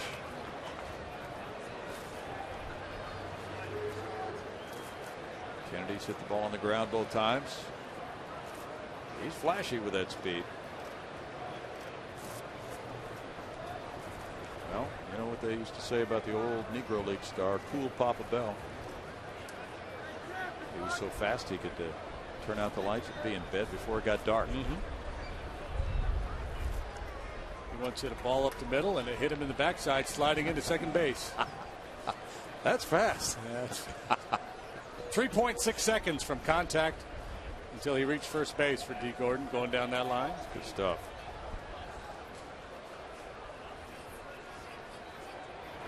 What do you think would be about the fastest in today's game? I don't know, because then Mantle at 3.1, didn't I hear that Yeah. at some point? Wow. And it's hard to believe. Yeah.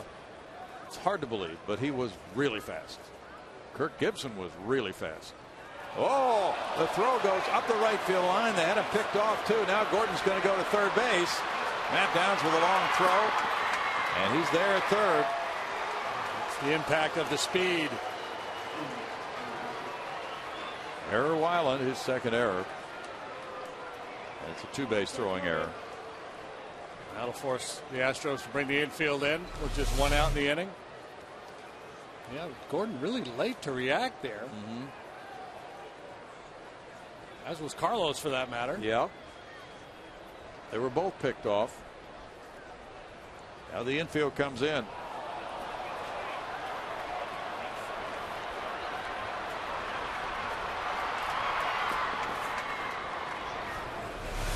Felt like watching the Greyhound races. It's 0-1 to Kennedy. Carlos moving in. And a guy with Gordon's speed, of course, attracts all kinds of thoughts by infielders about how they can't fumble the ball at all. Everything has to be perfect to get him. It's 1-1. Take one more look at the pickoff.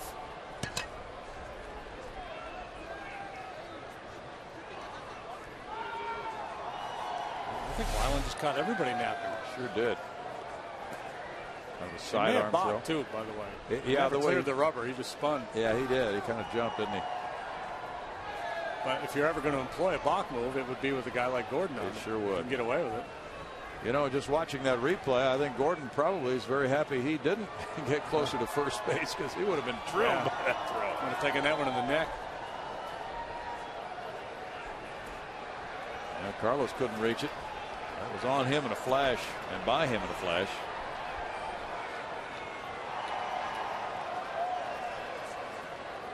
Shades of Maury Wills. The Dodgers do have a leadoff guy who can scoot.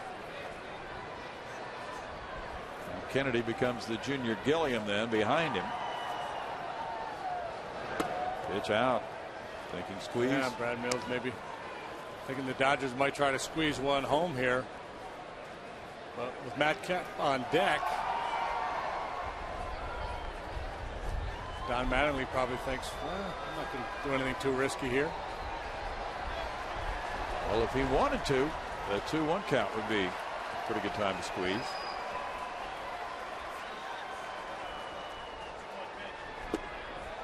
Now 3-1.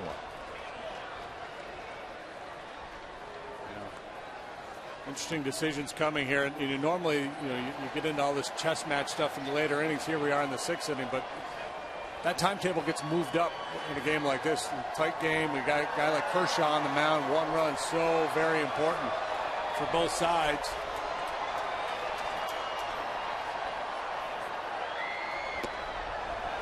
Strike, and Kennedy was headed for first. He spun around. It's a full count now.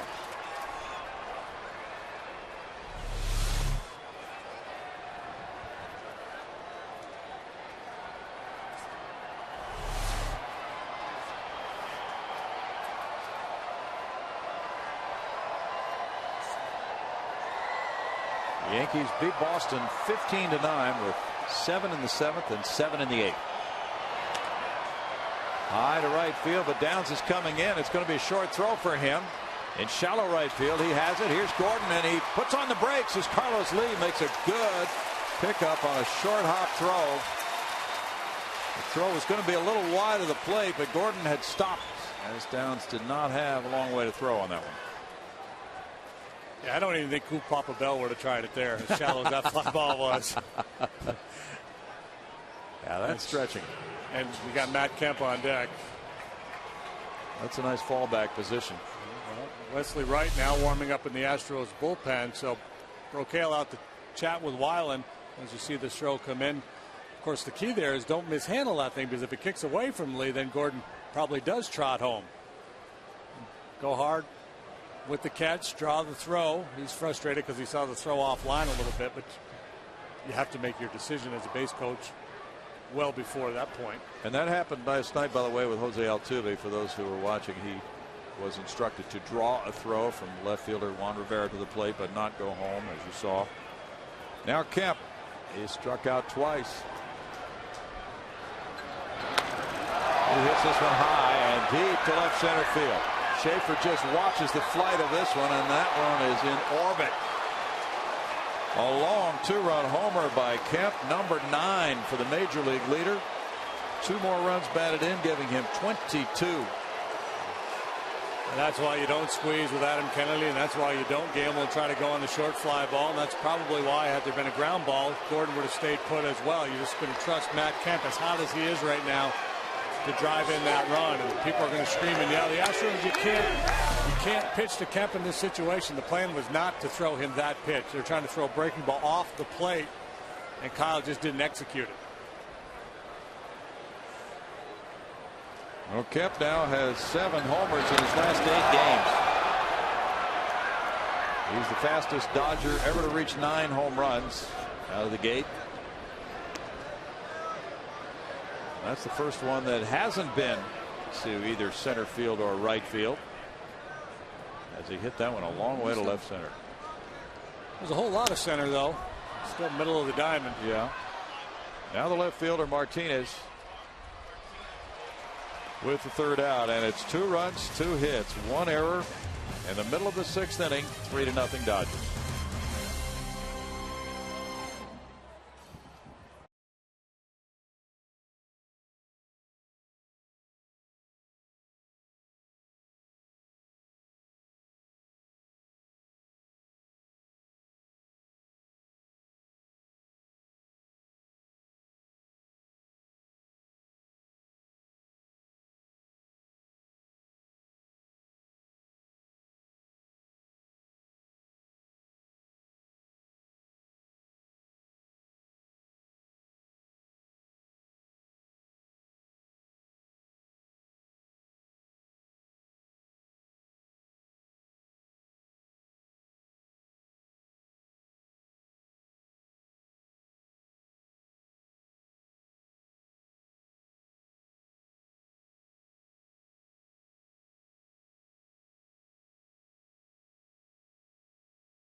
Hey Astros fans, Chevy is proud to present a new show called Chevy Hometown Kids. It's not about the score, it's about the experience.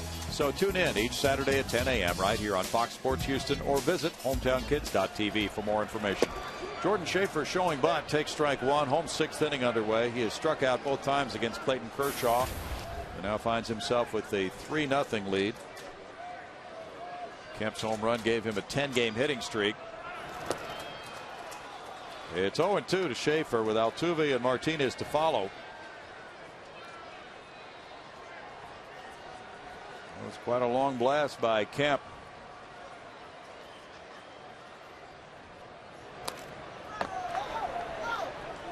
Still 0-2 to Jordan Schaefer. That ball just exploding off of his bat. You know, we had that comment earlier when he took that swing, and we thought, oh, it didn't look committal. I think he's just so strong. The swing looks effortless. Mm-hmm.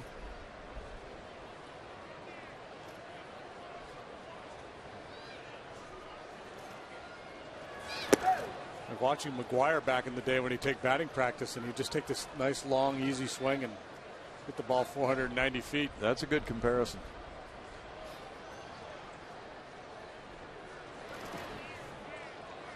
Two balls, 2 strikes. Yeah, sure, Ryan Braun had a great year last year.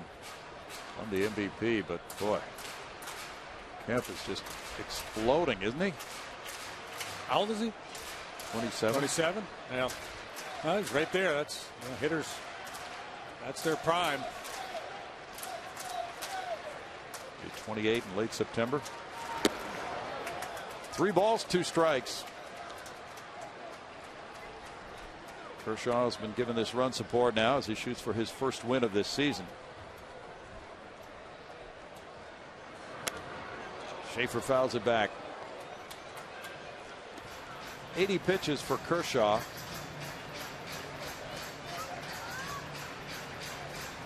First came to the big leagues in the 08 season, pitched in the playoffs that year. 24 of those pitches came in the 5th inning.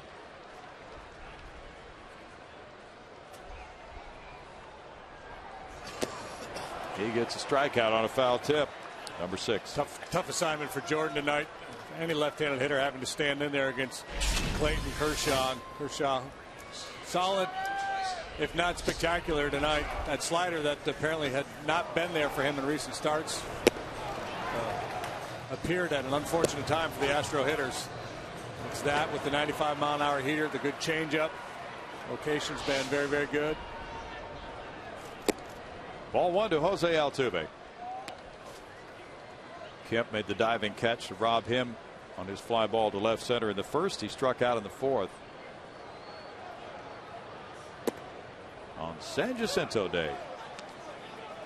1 ball, 1 strike. Today is San Jacinto Day? Yeah. What do we do to celebrate? Get a come from behind win. It's like the Texans over Santa Ana. 1-2. They reenact the battle out at the San Jacinto Monument on this date every year. Ooh. It was a little dicey. 2-2. Locked them up, and then you just hope the umpire doesn't ring you up. Fox Tracks thought it was pretty darn good. Yeah. Right there in the Paul Lynn square. Pretty much in the middle. Yeah. 3 balls, 2 strikes. So given a reprieve now. Altuve works the count full. Well, you know, we talked earlier about Kershaw using the slider a lot more than the curveball in recent years. And that's part of it, too. It's tougher to get called because of the big break. The umpires usually don't call the curveball like they would the slider. Mm-hmm. Yeah, it does have that big break to it. So sometimes that does cost them a few calls. He comes back to get a strikeout. That's number 7. You know you got good stuff if you got Altuve to swing and miss.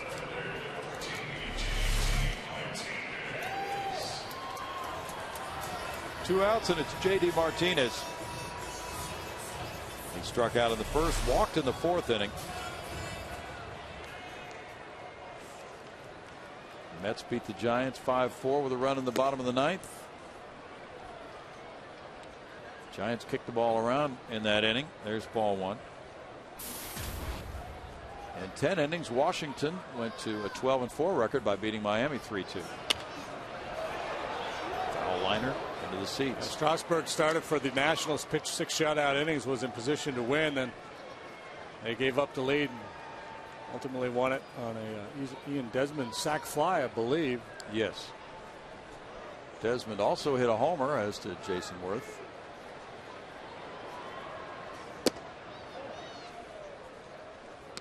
It's 2 balls and a strike. Strasburg 6 innings of 4-hit shutout ball, and then Brad Lidge got a blown save, giving up 2 in the 9th. Foul back. Well, Brad got the save in that one appearance against the Astros in that series, but he did not look very sharp. No. And then we read in the paper the next day he had been suffering from vertigo for about a week.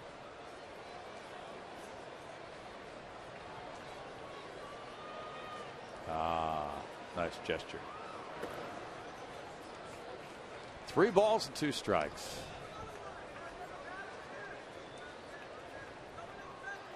He's a happy kid. Yeah. On his right's a little jealous, but he'll get over it. He'll go to bed with that smile still on his face and probably the baseball next to him. Off the glove of Kershaw, and that slows it down. J.D. Martinez is able to beat it out for an infield hit. Hit number 3 for the Astros. JD hits a lot of balls up the middle. This time Kershaw able to get leather on it, but not able to corral it. If he leaves it alone, D. Gordon probably makes a play for him.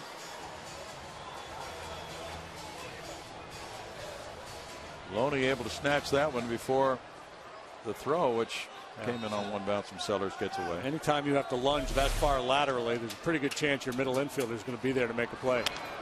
Carlos Lee gives Gordon another chance, and there's the force out. It's no runs, a hit, and a man left. And after 6, Kershaw and the Dodgers lead it 3-0.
Sports Houston is brought to you by Hyundai.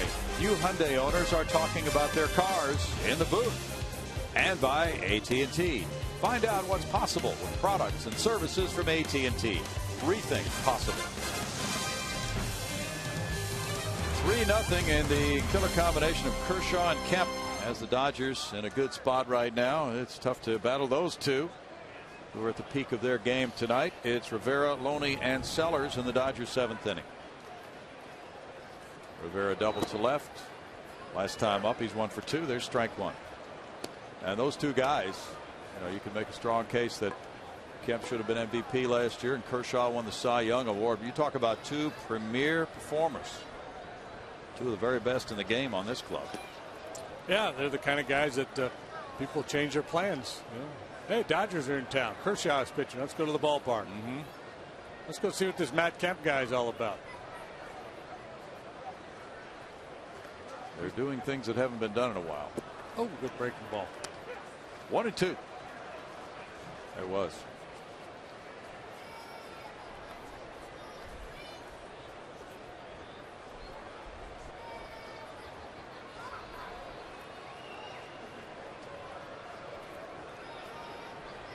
Dodgers swept their first 6-game homestand of the year. It's a 2-ball, 2-strike count on Rivera.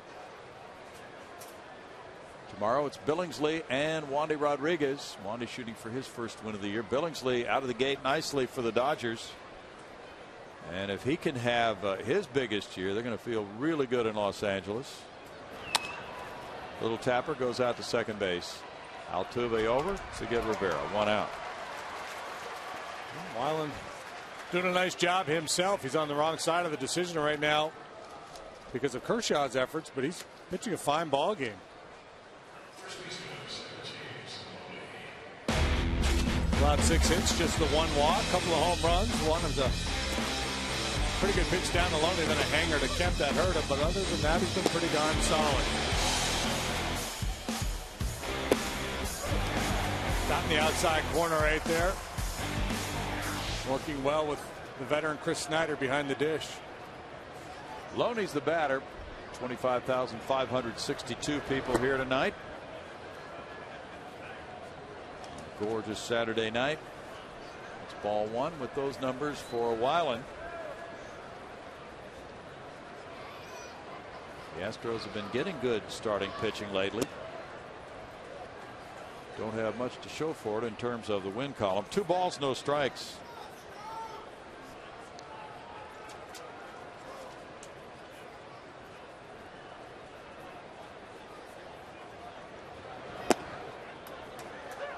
It's 2-1 to Loney. Parked that homer in the upper deck in the second and drew a walk in the fifth. The Astros have had 4 straight games of at least 6 innings from their starting pitcher. So their bullpen is in pretty good shape right now. It's a 3-0 count. 3-1 rather.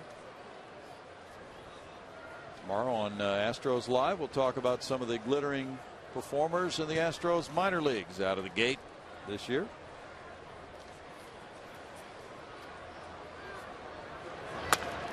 That's line, and Carlos Lee's there to catch it. 2 outs.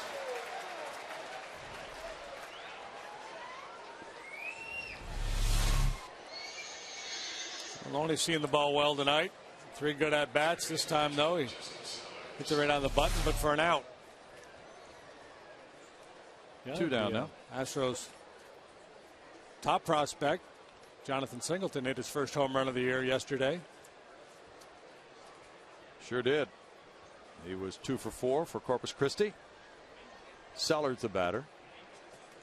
And AAA Oklahoma City in first place, 12-4. Henry Sosa went 7 shutout innings to get the win. 2-1 over Nashville last night with save number 4 from Jose Valdez.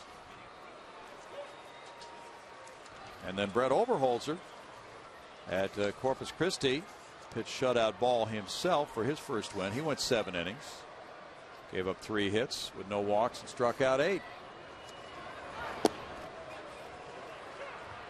Reiner Cruz is working in the bullpen for Houston. The count's 1-2. Corpus Christi 6-8 so far in 3rd place in the Texas League in its division. Strike 3 call in the 7th. Weiland gets the Dodgers in order, and the bottom of the 7th is coming in just a moment. He needed only 6 pitches for the top half. It's 3-0 Dodgers.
/fan guide for a chance to win a VIP experience for 2 this year at an MLB World Series game presented by Scott's, the official lawn care company of Major League Baseball. Bill?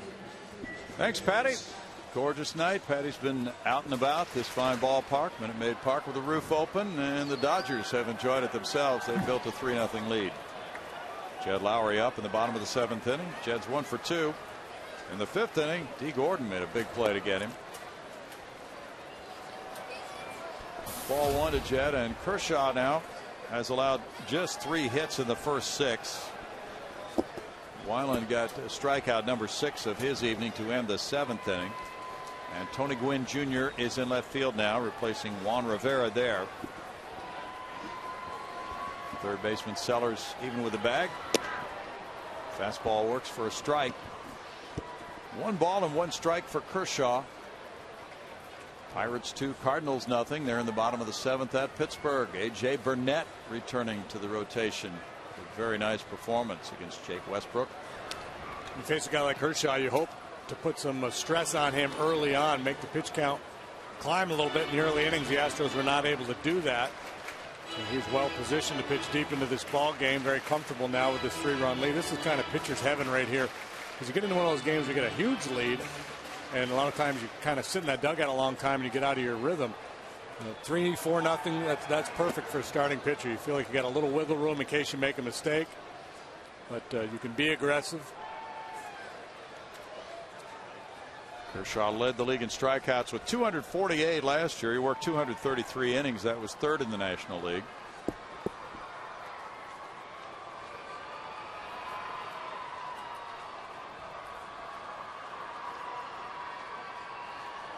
Looking at the Cardinals have played a lot of games in the division. Now Kershaw he's calling a ball on him for going to his mouth. Yeah. He's pressing the point in the other direction from DJ Rayburn. Yeah, he went to his mouth while on the mound, so a ball is charged to him for that. And Don Mattingly wants clarification from DJ Rayburn. So that'll make the count full on Lowry.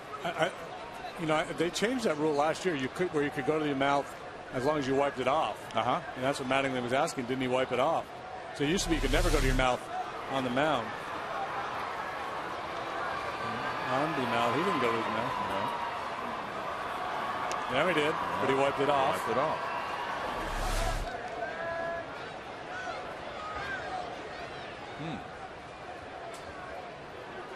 Three and two.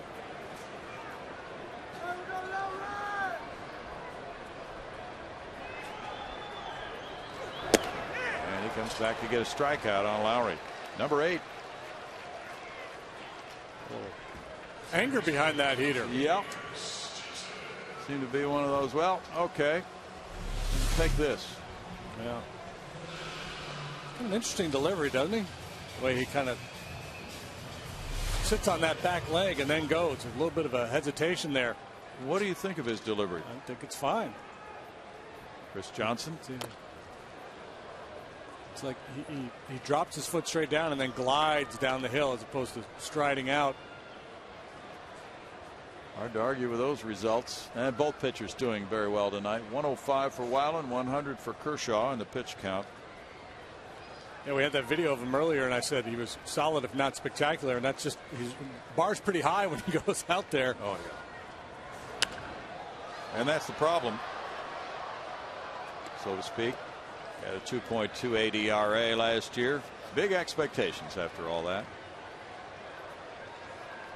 He allowed 8.91 base runners per 9 innings last season. Johnson swings at it and is tagged out for strikeout number 9. Finishing with a flourish here. 2 in the 6th, 2 here in the 7th. CJ way out in front of that changeup. He struggled with that pitch in last night's ball game as well. The Astros have had only 5 base runners tonight. Astros come back to town weekend of May 4th through the 6th. The Cardinals are here, and Cinco de Mayo celebration takes place here on, well, May 5th, of course. Head to the ballpark at 3 p.m. for the pregame Street Fest. 10,000 fans at the gates will receive a Los Astros cap, courtesy of Wells Fargo. Tickets at Astros.com or AstrosTheHouston.com. Okay. Strike one to Matt Downs. He doubled on the right field line back in the 5th inning. He's 1 for 2. This one in the air, and the shortstop D. Gordon is underneath. And in the 7th inning, it goes quickly, and Kershaw has a 3-0 lead through 7.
It's Miller time, brought to you by Miller Lite, showing you a couple of Astros double plays. Kyle Weiland gets a tapper. Jed Lowry takes it. Over to Carlos Lee. That's double play number 1 back into third off Flash Gordon's bat. And then a slick one. A backhanded flip to Altuve in the 5th inning on a ball hit by A.J. Ellis for another twin killing. And Kyle Weiland out of this game now after working 7 innings, allowing 6 hits, 3 runs, walking 1, fanning 6. His best start as an Astro. He threw 105 pitches, 63 were strikes. Reminiscent of some of the work he did in spring training, the reason why he made this ball club. So win or lose, a positive step forward for Kyle Weiland tonight with this effort. Now he hands it over to 25-year-old Reiner Cruz, the Rule 5 draft pick, who's been in 5 ball games and has been really, really good. He's got a win, no losses. No ERA yet for 6 1/3 innings. He's walked just 1. So the kid with the big right arm. Well, the Astros took a flyer on this winter, put him on the major league roster, and so far he has stepped up. Looking like a PF flyer right now, JD. He's working out well. Yeah, I mean, his minor league career was one of kind of ups and downs, fits and starts, where the control problems kind of nullified a lot of the good things he was doing. But if he doesn't walk people with that nasty stuff, he's got a chance to be really good. A.J. Ellis watches ball 1 come in. At 94, Ellis has put the ball on the ground twice. Kershaw's on deck. Gordon to follow. Beautiful sky out there in the distance over downtown Houston. Gorgeous night.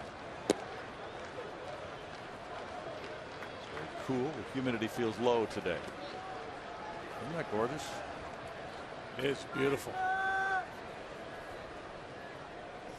Too bad tonight wasn't the scheduled fireworks night. Last night was, but we had rain, couldn't do it. Yeah, that's right. Hard rain yesterday. It's 3-0 to A.J. Ellis.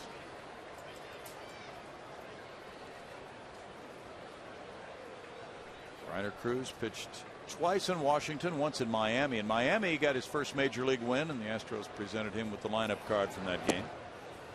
But now a 4-pitch walk to Ellis gets this outing started. Only the 2nd walk of the night for Astros pitching. That'll give Kershaw a chance to bunt. He singled in the 3rd and struck out in the 6th. 8-9-1 due up here for the Dodgers, so it's set up as a potentially easy inning for Cruz. But the leadoff walk changes the dynamics a little bit. Kershaw will be up there to try to bunt him over. Chris Johnson's on his doorstep. He's on his doorstep so much so that Kershaw may change his mind and pull that bat back and try to slap it by him. Yeah. That's 5 straight balls, and Reiner gets a visit from his battery mate, Chris Snyder.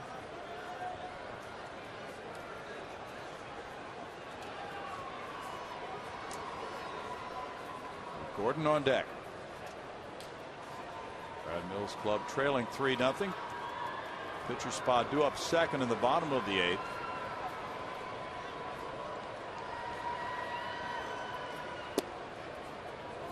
There's a strike, and it's 1-1. Travis Buck is available to pinch hit tonight. He's been down with a hamstring injury for a couple days.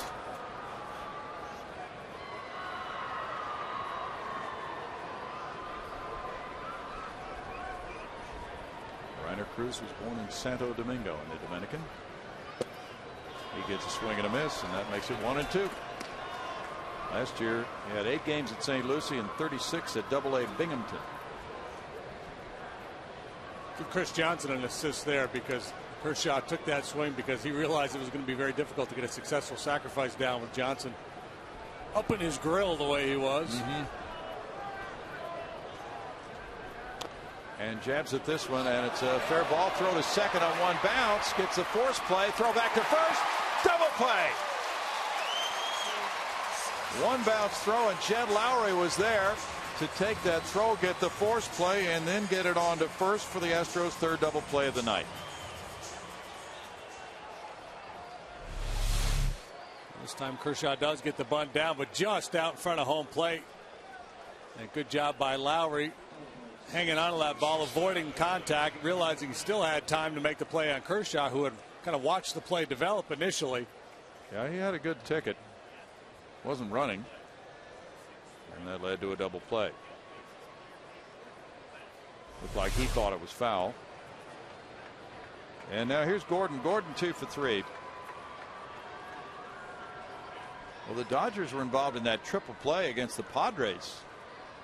And Padres argued that a bunt was foul, but the Dodgers turned a triple play on it.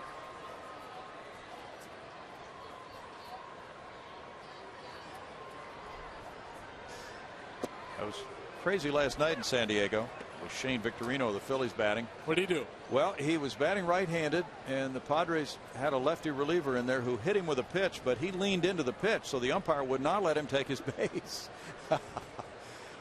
And then either the next pitch or one of those pitches after that, the ball bounced near his foot. It didn't hit him. Everybody knew it didn't hit him, and he was kind of limping around. He was having some fun with his bench, I think, faking that he was hit by that pitch, and then he hit a home run in that same at bat. The flying Hawaiian. Yeah.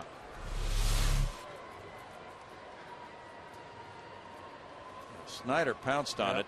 Get out there, get on it before it can bounce and possibly kick foul. And get 2 instead of 1. Mm-hmm.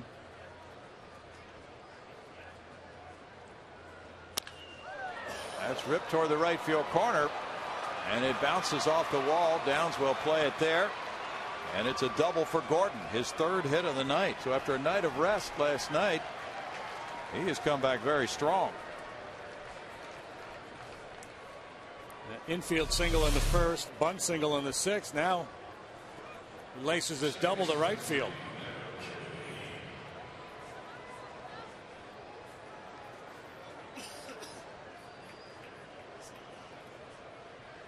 Seven hits for the Dodgers.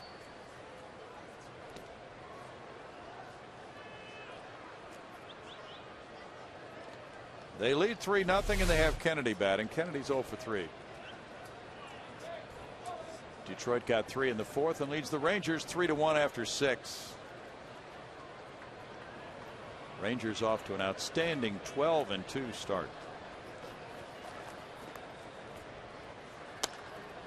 Fouled away, there's strike 1, and the Angels won last night. They are out of the gate slowly at 5-9. They're 6.5 behind Texas coming into play today. Yeah, you know, folks in Southern California are generally cool. You know, they don't panic. Right. But they might be panicking a little bit there. Yeah. Anaheim. Well, they might Orange be. County. After all the money they spent on players to be 5-9. And Albert Pujols has not hit a home run yet. 1 ball, 1 strike. And with that Ranger team as good as it looks right now, yeah, 6.5 games. That might take a while to make up that margin. Hamilton went deep again. So did Napoli. Boy. My goodness. They each have 6. Cabrera hit his 4th for Detroit. Jackson is 3rd. 5.5 game lead already. Texas is the only team above 500 in the AL West. You know, just looking at the NL Central standings, here's something kind of unusual. The Astros are the only team in the NL Central that has not played a divisional game yet. Pittsburgh's only played 1 before tonight.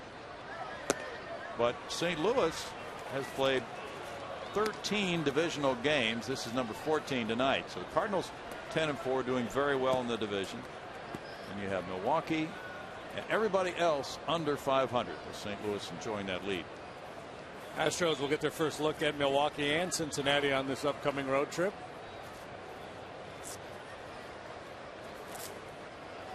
Rainer Cruz has fallen behind 3-1. Carlos Lee came over.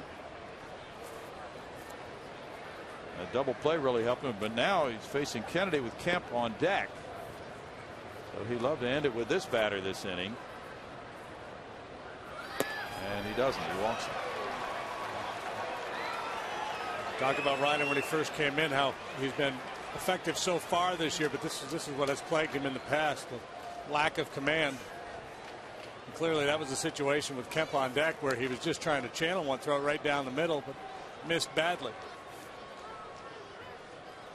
Kemp ripped a homer in the 6th inning after striking out twice. So with that .474 batting average, gaudy numbers, 9 homers, 22 runs batted in. This is game number 15. That's quite a pace he's setting. Here's a big swing. You see the reaction by Weiland. He's trying to throw a slider outside. He just threw him a little cement mixture right over the heart of the plate. Brad Mills looks like he's got a double switch on his mind. Yep. Pitcher due up second in the bottom of the 8th inning. Downs made the last out in the 7th. We'll see what Brad does.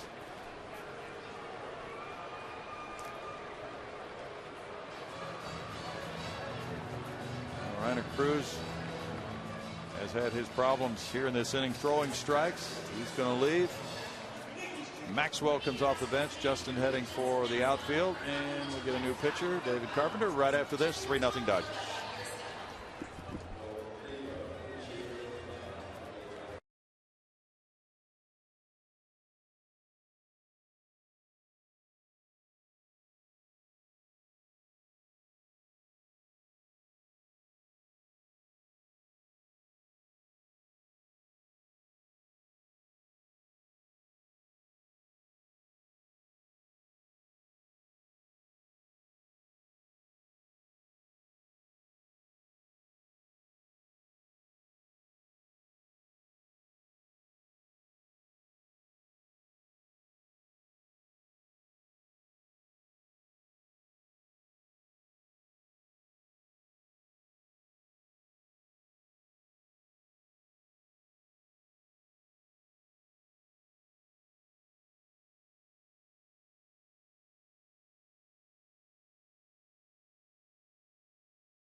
Road. Well, take the Astros with you this season. Subscribe to MLB.tv today to see every Astros out-of-market game live, online, and on your favorite devices in HD quality. Visit Astros.com to order and get more details. MLB.tv, baseball everywhere. Bill, we got some changes. We do, Patty, and that includes the new right fielder, Justin Maxwell. He's batting in the number 9 spot. He'll be due up second in the bottom of the 8th inning. And the pitcher, David Carpenter, in Matt Down's number 7 spot in the order with an 0-1 record, a 2.70 ERA. Well, comes in at a critical time. This is still a winnable game for the Astros. They've got 6 outs to play with. They've got to score 3 runs to tie the Dodgers. Can ill afford to give up any more. So Carpenter comes out of that bullpen to face the hottest man on the planet. Matt Kemp is that.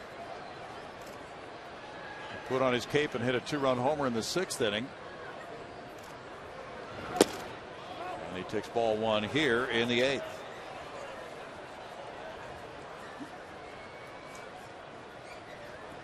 And Kyle Weiland really pitched him tough in the 1st and 4th innings.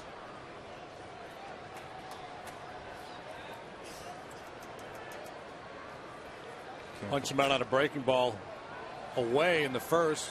Kemp had a bad swing and caught him looking at a fastball over the outside edge in the 4th.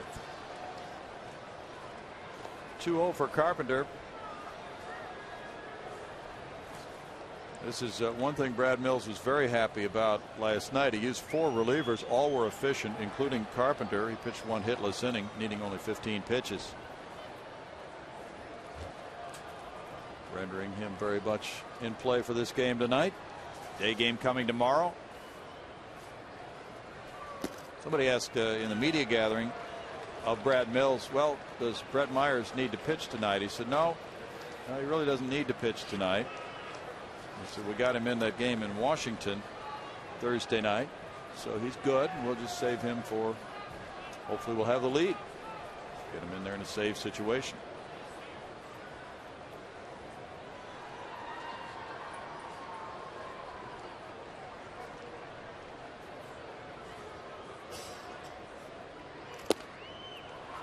(3-1) now to Kemp. Kemp has 27 hits to lead the National League. 13 of them for extra bases. It's just been a monstrous start for him.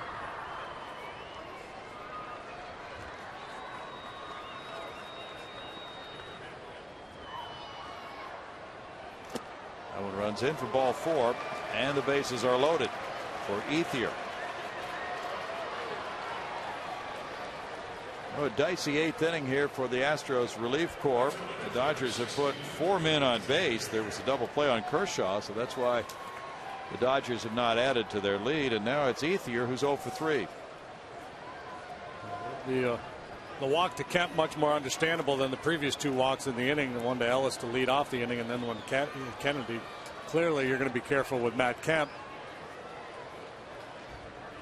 But Andre Ethier, very dangerous as well. And he rips one into right field. That'll score Gordon. Kennedy around, and the throw is cut off by Carlos Lee. It's a 2-run single by Ethier, giving him 21 runs batted in, and 5-0 Dodgers here in the 8th inning. It's really remarkable, the percentage of the offense that has been contributed by Ethier and Kemp for the Dodgers.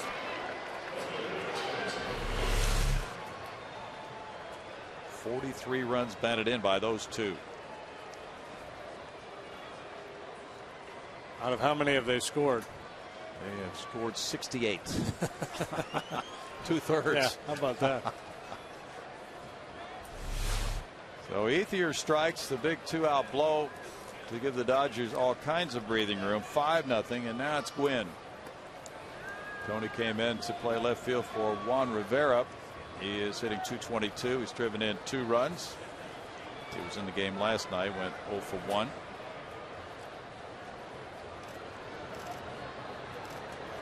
Five runs on 8 hits for the Dodgers.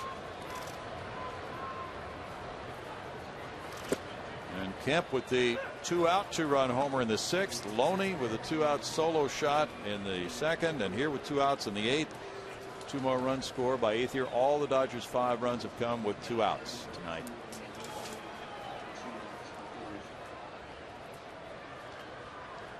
Both those runs charged to Reiner Cruz. I would submit that a lot of runs come with 2 outs. Yeah, because you've had 2 outs to play with to get runners on base. Makes sense. Stands to reason there'd be a lot of them would ultimately come home with 2 outs. It's frustrating when you can't finish off that inning. Right. Mike McDougall is warming up. Reiner Cruz in 2/3 of an inning allowed 1 hit, 2 runs, walking 2 with no strikeouts.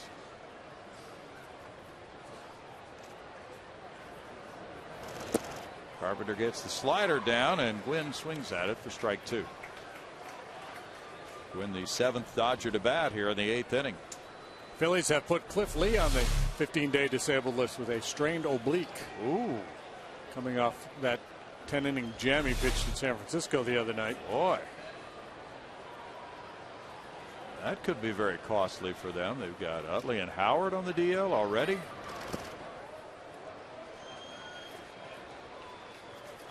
Two and 2 for David Carpenter. Well, those are big losses they've suffered. Doug Brocail watching as the Astros trail here 5-0 in the 8th. Phillies are 7-7 coming into play today.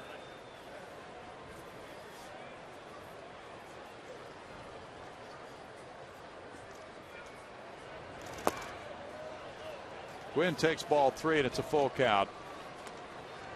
So teams like Washington and Atlanta have the opportunity to take advantage of the Phillies' injury-riddled situation. Atlanta leads 3-2 at Arizona. They've played 4. Dan Uggla hit his 2nd. Jason Kubel number 1 for Arizona. Phillies trail at San Diego 2-0 after 3 against Corey Lupke. Runners go, and it's ball 4, and the bases are loaded. Roy Halladay pitching for Philadelphia tonight. Kyle Kendrick will take Lee's place in the rotation. He's scheduled to pitch on Monday, and they've called up Joe Savory from AAA Lehigh Valley. Savory, also a former Rice Owl. Yes.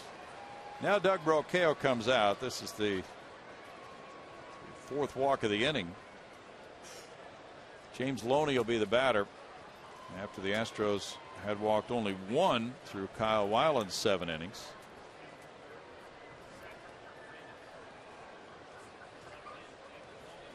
You see this a lot with young players, young pitchers. You know, a couple steps forward, then a step backward. That was the case with Cruz tonight.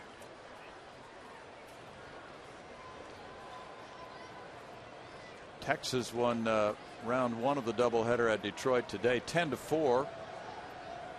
And the lefty Harrison goes to 3-0 with a 1.66 ERA. Matt Harrison goes a little unheralded in that rotation, but boy, off to a terrific start, really lighting it up. Strike to Loney. He's good in the postseason last year, wasn't he? Yeah, he was. Yeah, yeah, he's got really good stuff. Capitals beat the Bruins 4-3 tonight, Brownie. What's that mean? Caps have a 3-2 series lead. Okay. So a lot to cheer about in Washington these days. Not so much the Wizards. No balls, 2 strikes.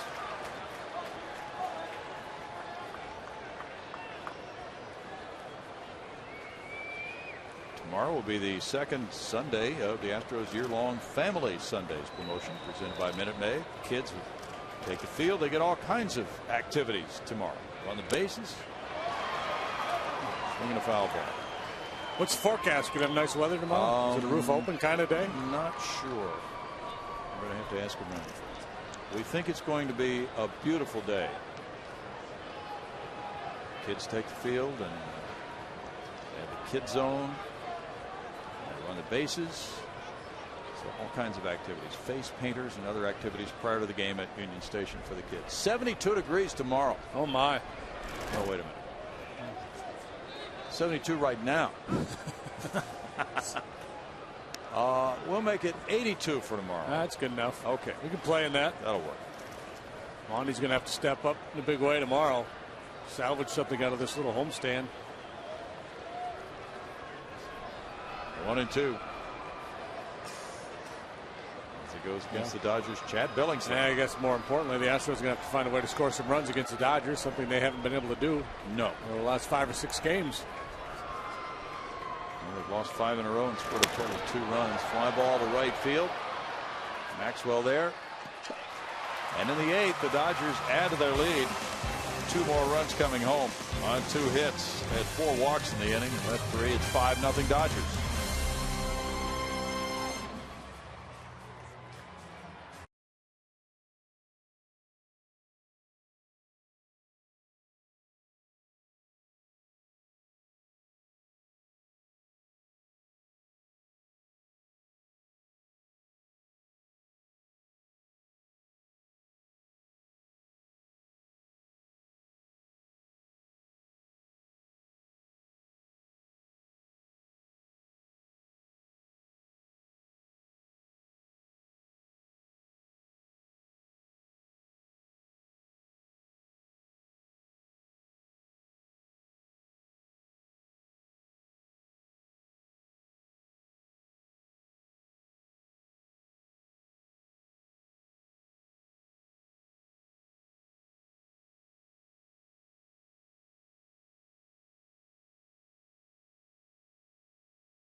Dodgers are enjoying it more than these Astros fans. It's 5-0 because it's been all Los Angeles tonight with Kershaw going the first 7. Now here's Mark Ellis taking over at second base for the men in blue. And the new pitcher is Mike McDougall.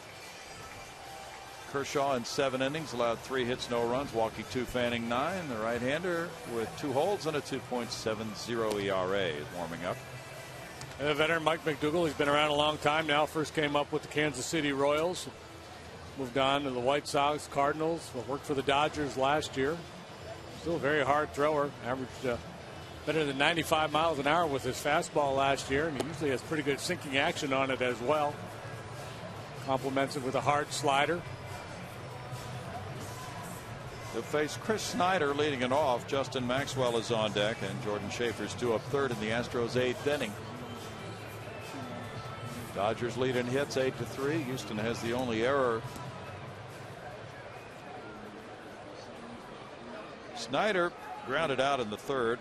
The ground ball up the middle and drew an intentional walk in the 5th that paid off for Clayton Kershaw when he then induced a ground ball force play from Kyle Weiland. McDougall delivers strike 1. Javi Guerra saved last night's 3-1 win for the Dodgers. He has 7 saves already. McDougall was warming up last night but did not pitch in the game. He goes with a breaking pitch for a strike, and he's out in front 0-2. Mike, 35 years old, a first-round pick of Kansas City in '99 from Las Vegas. He went to Wake Forest.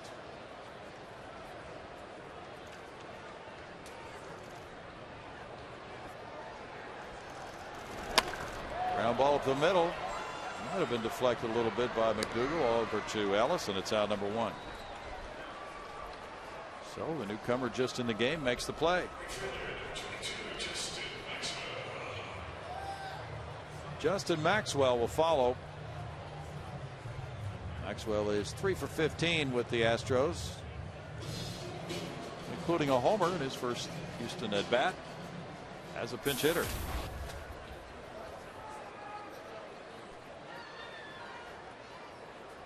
Schaefer comes out to the on deck circle. Breaking pitch good for strike 1.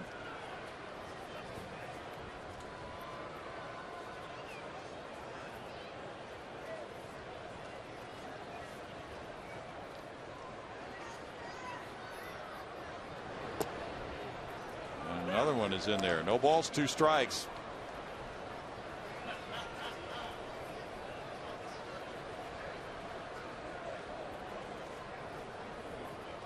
Looks like another one coming. Yeah, it's in the dirt. 1-2. This is McDougall's 2nd year with the Dodgers. Had 69 appearances last year, and that was a career high with him.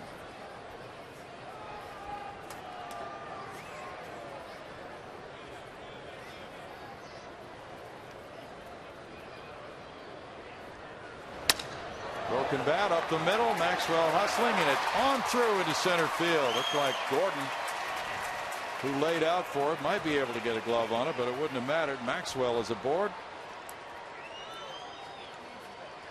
Justin didn't chase the 0-2 slider.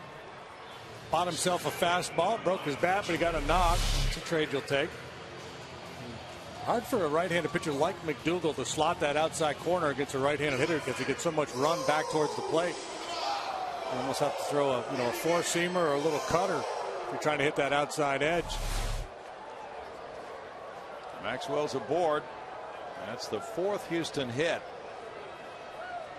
Schaefer's 0 for 3 with 3 punch-outs.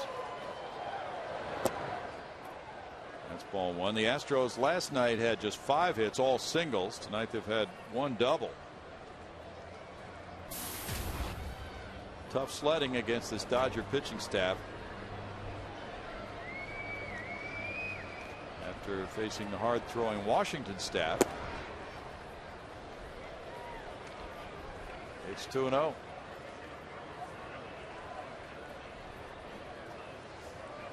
Well, and you head up to Milwaukee, and I haven't seen the probables, but you could run into Gallardo and Greinke up there. You're going to run into Greinke and Wolf and Markham. Okay.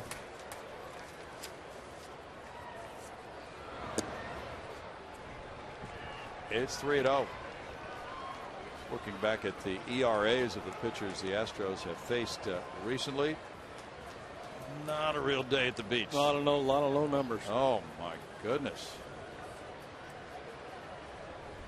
Gio Gonzalez, 338. He pitched 7 innings of 2-hit shutout ball. That was his ERA. Game time. All these other ERAs in sub 3 lately. There's a walk to Schaefer. It's only the 3rd walk, but one of those was intentional by the Dodgers pitching staff tonight.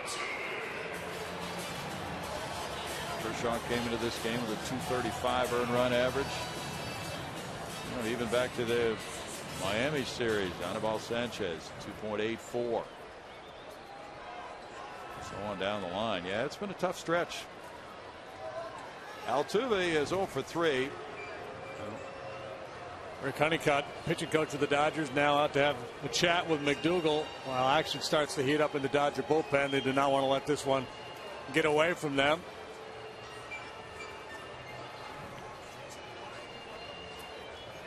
Kenley Jansen warming up. Jordan Schaefer has reached base in every game this year, all 15 he's played. And JD Martinez has reached in all 14 games he's played.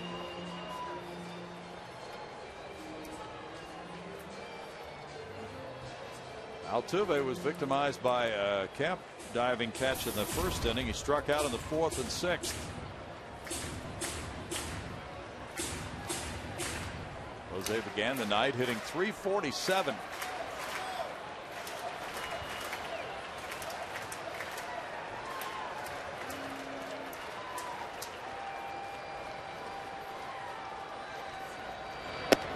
Up and in for ball 1.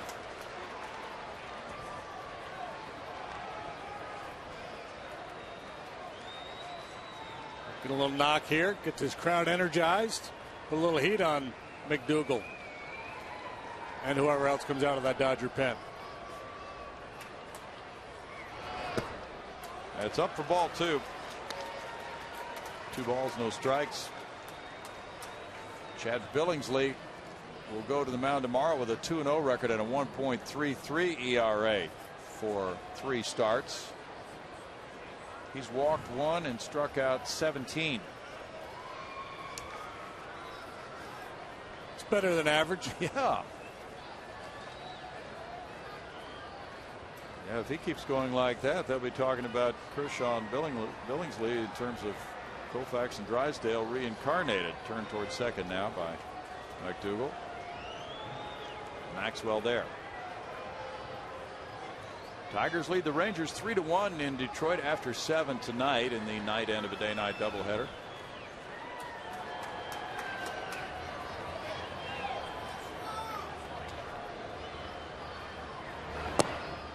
McDougal is wide with ball 3, and he's thrown 7 straight balls now. Got such a herky-jerky delivery. You could see where he'd get into a funk where he couldn't find the strike zone. Plus, he gets such good movement. Sometimes that's a curse. Can't throw the ball straight. Sometimes it comes back to bite you. It does. Target's right in the middle of the plate for him. He throws it there. 3-1 to Altuve. You talked earlier about that Yankee comeback over the Red Sox with all the runs they scored late. The Red Sox actually had a 9-0 lead in that game. Ouch. You don't suppose the media questions are getting a little old for Bobby V? Yeah. He's had a rough week. The dribbler goes foul with the Euclid comments, and the general manager Ben Cherington got involved in trying to smooth things over on that one. As you said, they weren't really that inflammatory, but seemed to kick up a little steam and take on a little life for a day or two in Boston anyway. Yeah, well, you know, in that market you got to be very careful. And the Red Sox 4-10 now. They lost 5 in a row. Got bullpen problems. Ellsbury's out. There's a walk. And the bases are loaded now. There we go. So now in a 5-0 game, J.D. Martinez comes up. They're going to make a move here. Don Mattingly just telling A.J. Ellis to go out and chat with McDougal. Give Jansen just a little bit more time to finish up out there in the bullpen. Rick Honeycutt calling to check on whether he's ready or not. He's ready. He's ready. So McDougal is going to be relieved right here by Don Mattingly after getting one out quickly on Snyder. He got him on a ground out, but then Maxwell, who was behind in the count 1-2, started it with a single. Walks to Schaefer and Altuve have loaded the bases. It's 5-0 Dodgers. We'll be right back.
Inciting the Astros fans to make some noise here. It's 5-0, but the Astros have the bases loaded as they trail the Dodgers with one out.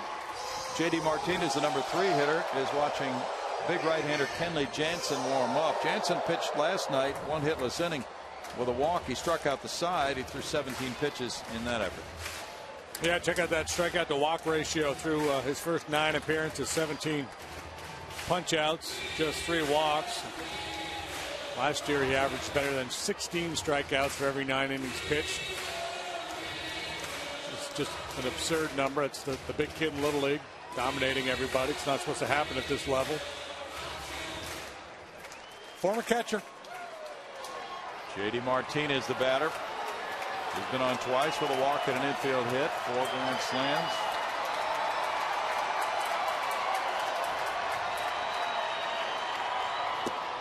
That's ball 1. The Astros are hitting 176 as a team with the bases loaded this year. Jansen, an extreme hard thrower. He throws a lot of cut fastballs.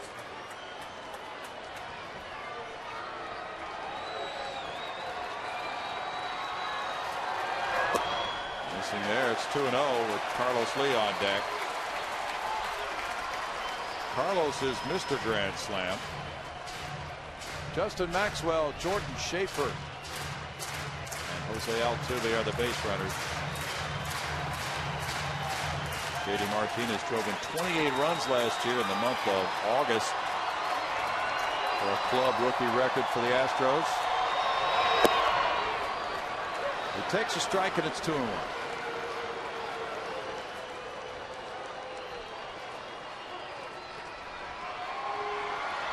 Doesn't have as much giddy up on his fastball tonight as he did last night.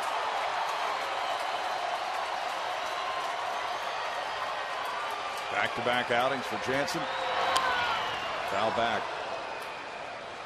2-2. Well, he's making his 10th appearance to take over the major league lead this season. And also in innings pitched as a reliever with 10 prior to tonight. That's the major league lead.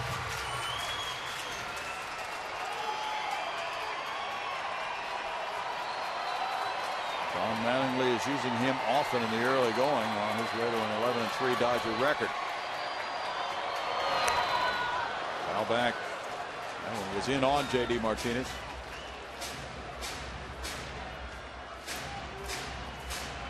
Cardinals are batting in the ninth at Pittsburgh, trailing 2-0. So Hanrahan's in the game.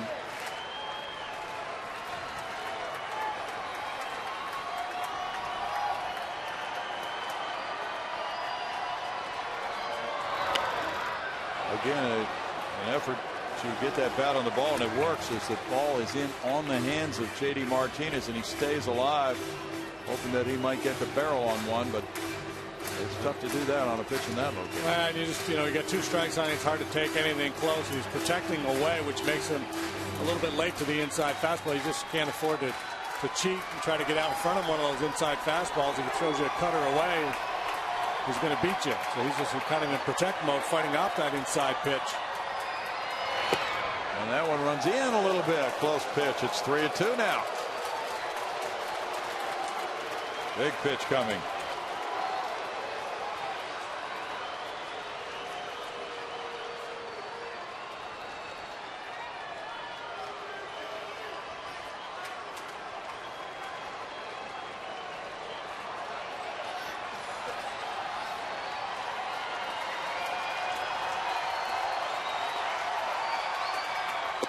Ball 4, forces in a run, and it's 5-1 now. J.D. Martinez reaches for the 3rd straight time, picks up his 13th run batted in.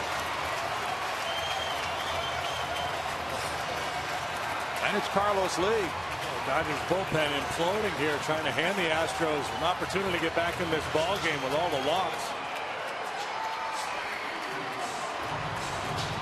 Carlos Lee is Mr. Grand Slam on the Astros with 16. Jed Lowry on deck with 1 out in the inning. Only A-Rod among active players has more. Good swing.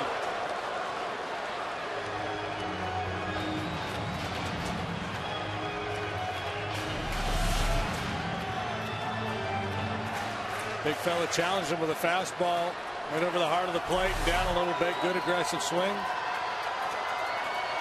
Last night, Carlos walked against Jansen in the 8th inning. Popped up. Ellis back, but it's out of play. And quickly, Jansen is out in front, 0-2.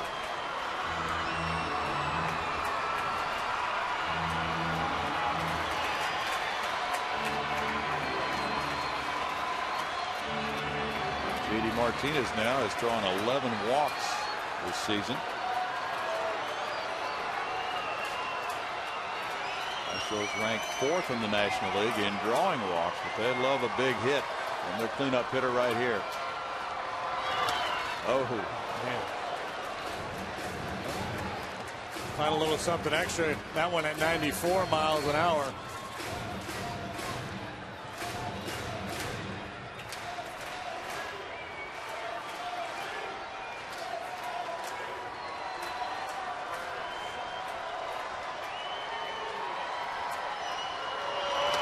Foul back again. Good battle. Ellis sitting off the outside corner trying to coach Jansen to throw the ball away, and he just can't get it out there. He's been inner half. That one right down the middle, but up a little bit.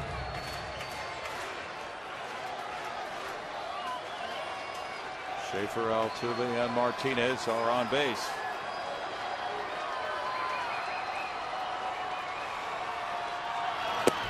And that's a close one for ball 1.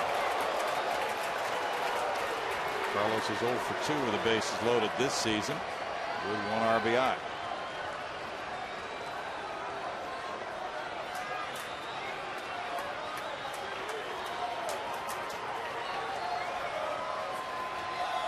Dodgers have led since the 2nd inning homer by James Loney.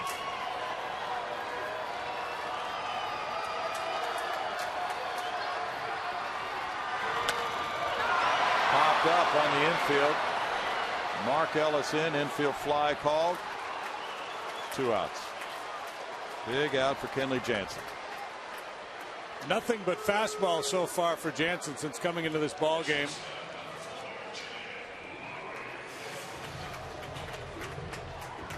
Jed Lowry comes up. Jansen gets the cleanup man. It's Lowry who's 1 for 3.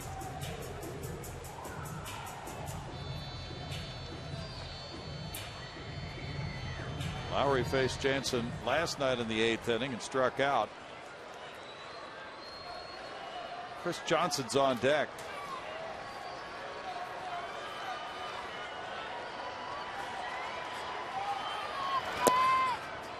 Looks at ball 1.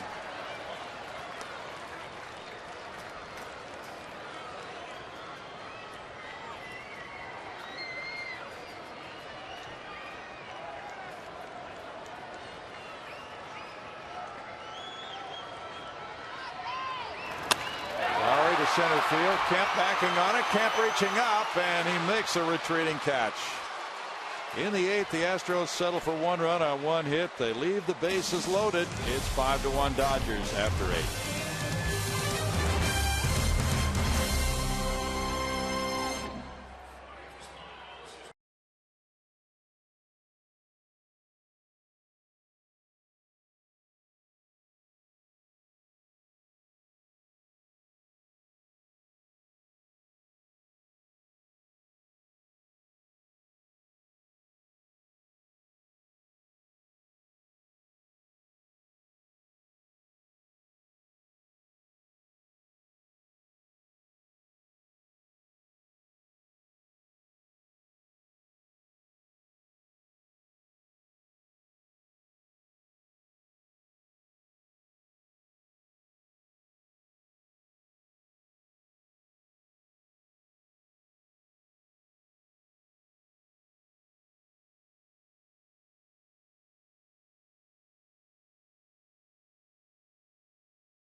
Is brought to you by the Progressive Insurance Group. For a money-saving car insurance quote, call 1-800-PROGRESSIVE today.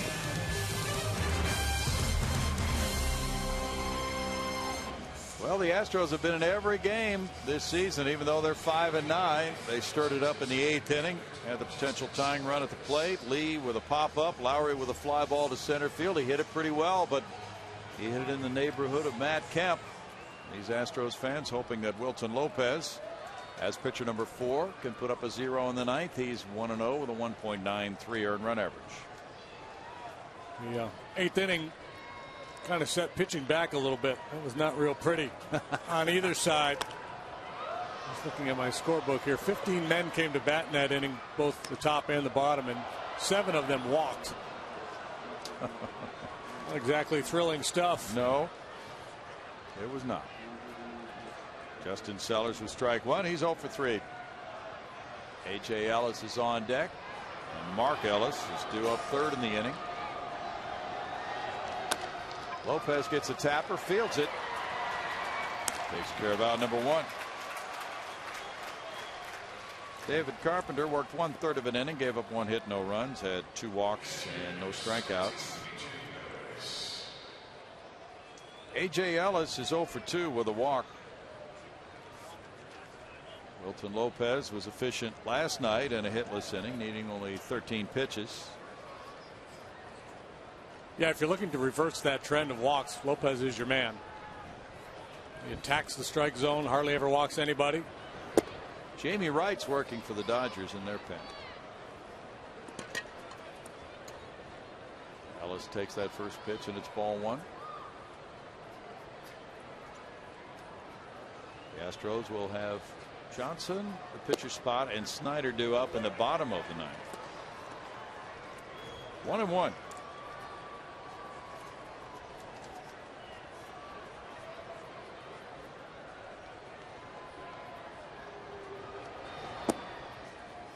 2 balls and a strike for Wilton. Tampa Bay's getting a shutout tonight through 7.5 at home against Minnesota. It's a 4-0 lead for big game James Shields.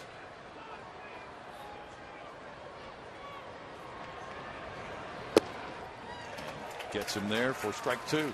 2 balls, 2 strikes.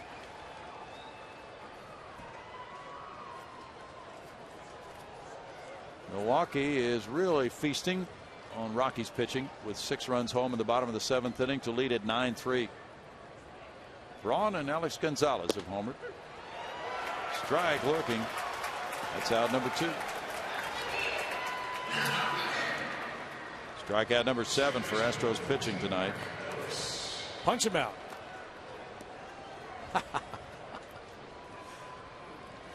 Now Mark Ellis, a .245 hitter with no homers, 2 runs batted in.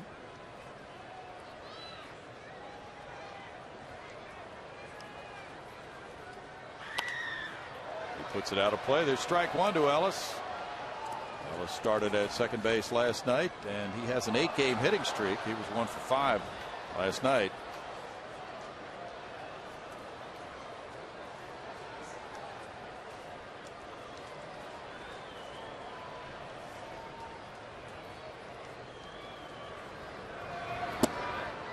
Good sink on that one. 0-2.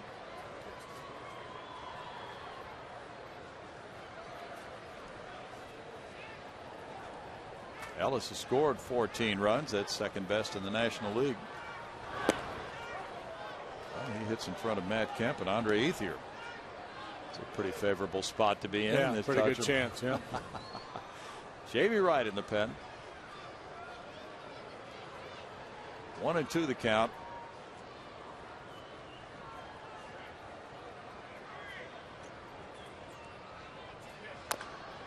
Ground ball goes foul. So with Javi Guerra having saved the game last night, a day game coming tomorrow, a 4-run lead, a non-save situation. Looks as if Wright is going to be asked to get the final outs of this one. He'll be out there to start. I imagine at the first sign of trouble, Guerra will get up. So if the Astros had been able to push a runner or 2 across in the 8th, at least would have forced Don Mattingly to make a decision and probably use his closer again tonight. Line to right, and Maxwell is there.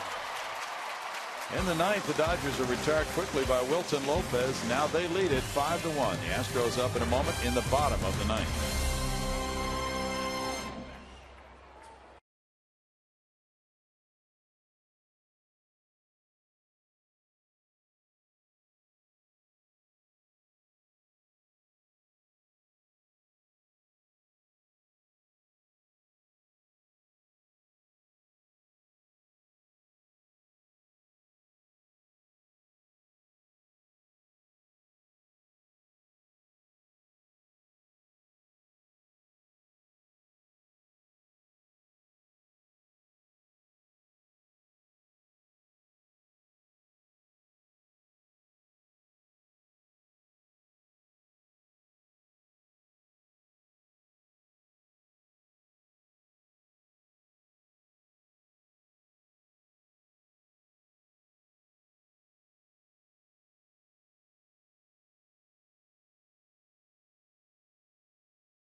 Five to 1, and they've scored twice in the 6th, twice in the 8th. But the Astros then got a run in their half of the 8th inning. They loaded the bases. Carlos Lee popped to second. Jed Lowry flied to center. That threat ended with Kenley Jansen on the mound. Now pitcher number 4 of the night for Don Mattingly is the veteran right-hander Jamie Wright, a former starting pitcher with no decisions but an ERA of 2.08. Yeah, Jamie's been around, boy, a good long while. Originally came up with the Rockies back in 1996, just a 21-year-old pup. Back then, a lot of scars on him, a lot of time in the big leagues, and a fair amount down in the minor leagues as well. 85 and 121 with a 4.93 ERA coming into this season. They wave their banners proudly out there, not giving up. They got the rally hats and the rally capes working. Let's see if that works for Chris Johnson. He's 0 for 3. Marwin Gonzalez is on deck to pinch hit for Wilton Lopez next. That one gets away from Jamie Wright for ball 1. Mike McDougall in 1/3 of an inning allowed 1 hit, 1 run, walking 2 with no strikeouts. Kenley Jansen worked 2/3 of an inning. There's the 85 and 121 record of Jamie Wright, who sinks that one for ball 2. Jamie, a native of Oklahoma City, lives in Dallas now. 37 years old, 13 years plus of major league service time.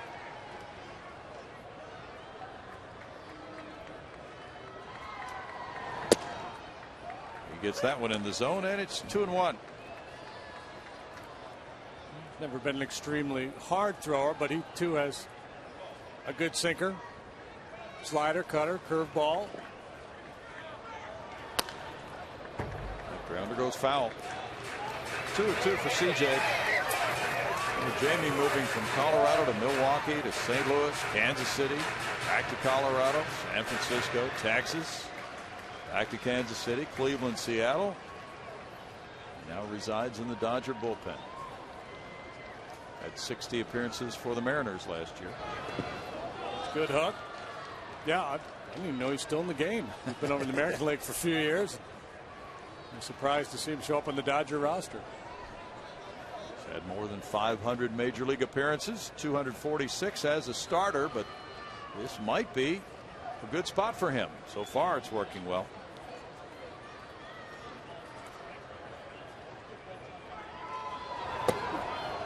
He gets a swing and a miss. Chris Johnson's down on strikes. And CJ off to a good start this year, but lately he's been scuffling, and this is where he got into trouble last year, chasing too many bad balls. 3rd time in a row he struck out tonight. Now Marwin Gonzalez is the pinch hitter for Wilton Lopez, who had a 1-2-3 9th inning with a strikeout. He only needed 12 pitches. Gonzalez, a 242 hitter, has no homers, 1 RBI, and as a left-handed batter he's hit 200. He is 0 for 3 pinch hitting. And strike 1 for Wright. Brian Bogusevic is on deck. Chris Snyder due up next. Wright has pitched hitless ball so far this year for 4 2/3 innings. That has 4 walks. Bouncing that one, it's 1-1.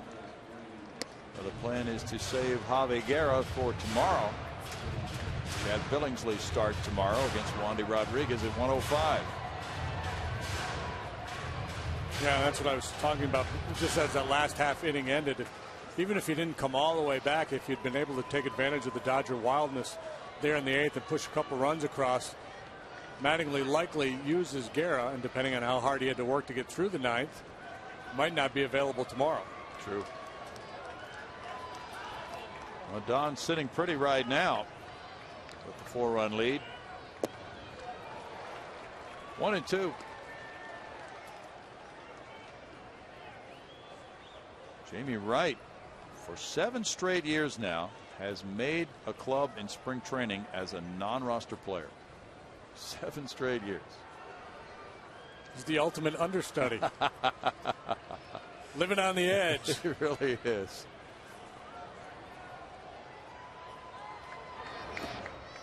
In the dirt. 2-2 to Marwin Gonzalez.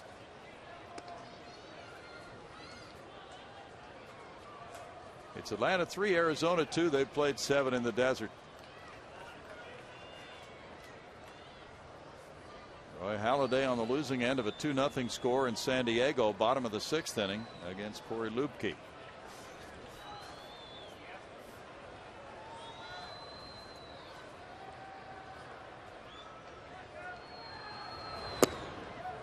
Marwin looks at ball 3, and it's 3-2 now to Gonzalez.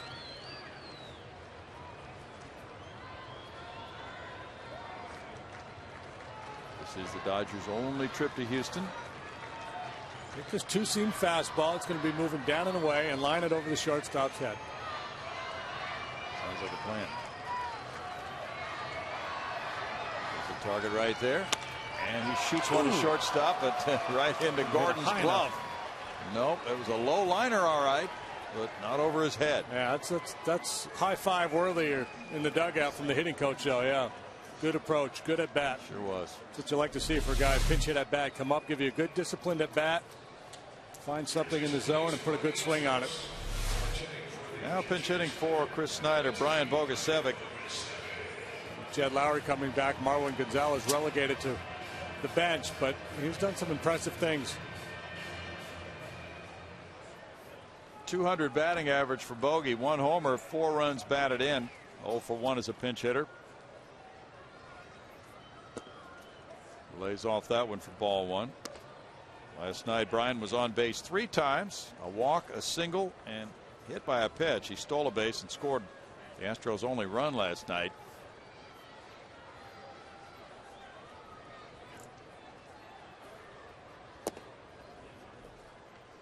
He looks at that one, ball 2. Kershaw, McDougal, and Jansen have proceeded right to the mound. The Dodgers have limited the Astros to 4 hits after a combined 5-hitter last night. It's 2-1 to Bogusevic. Dodger bullpen has an ERA of 3.15. Sellers well off the line at third. Bouncer goes to second for Ellis. And the Dodgers are 12-3 out of the gate. And 2 of the talented performers in Major League Baseball team up again. Clayton Kershaw with 7 shutout innings. Matt Kemp with a home run. Dodgers win it 5-1 over the Astros tonight.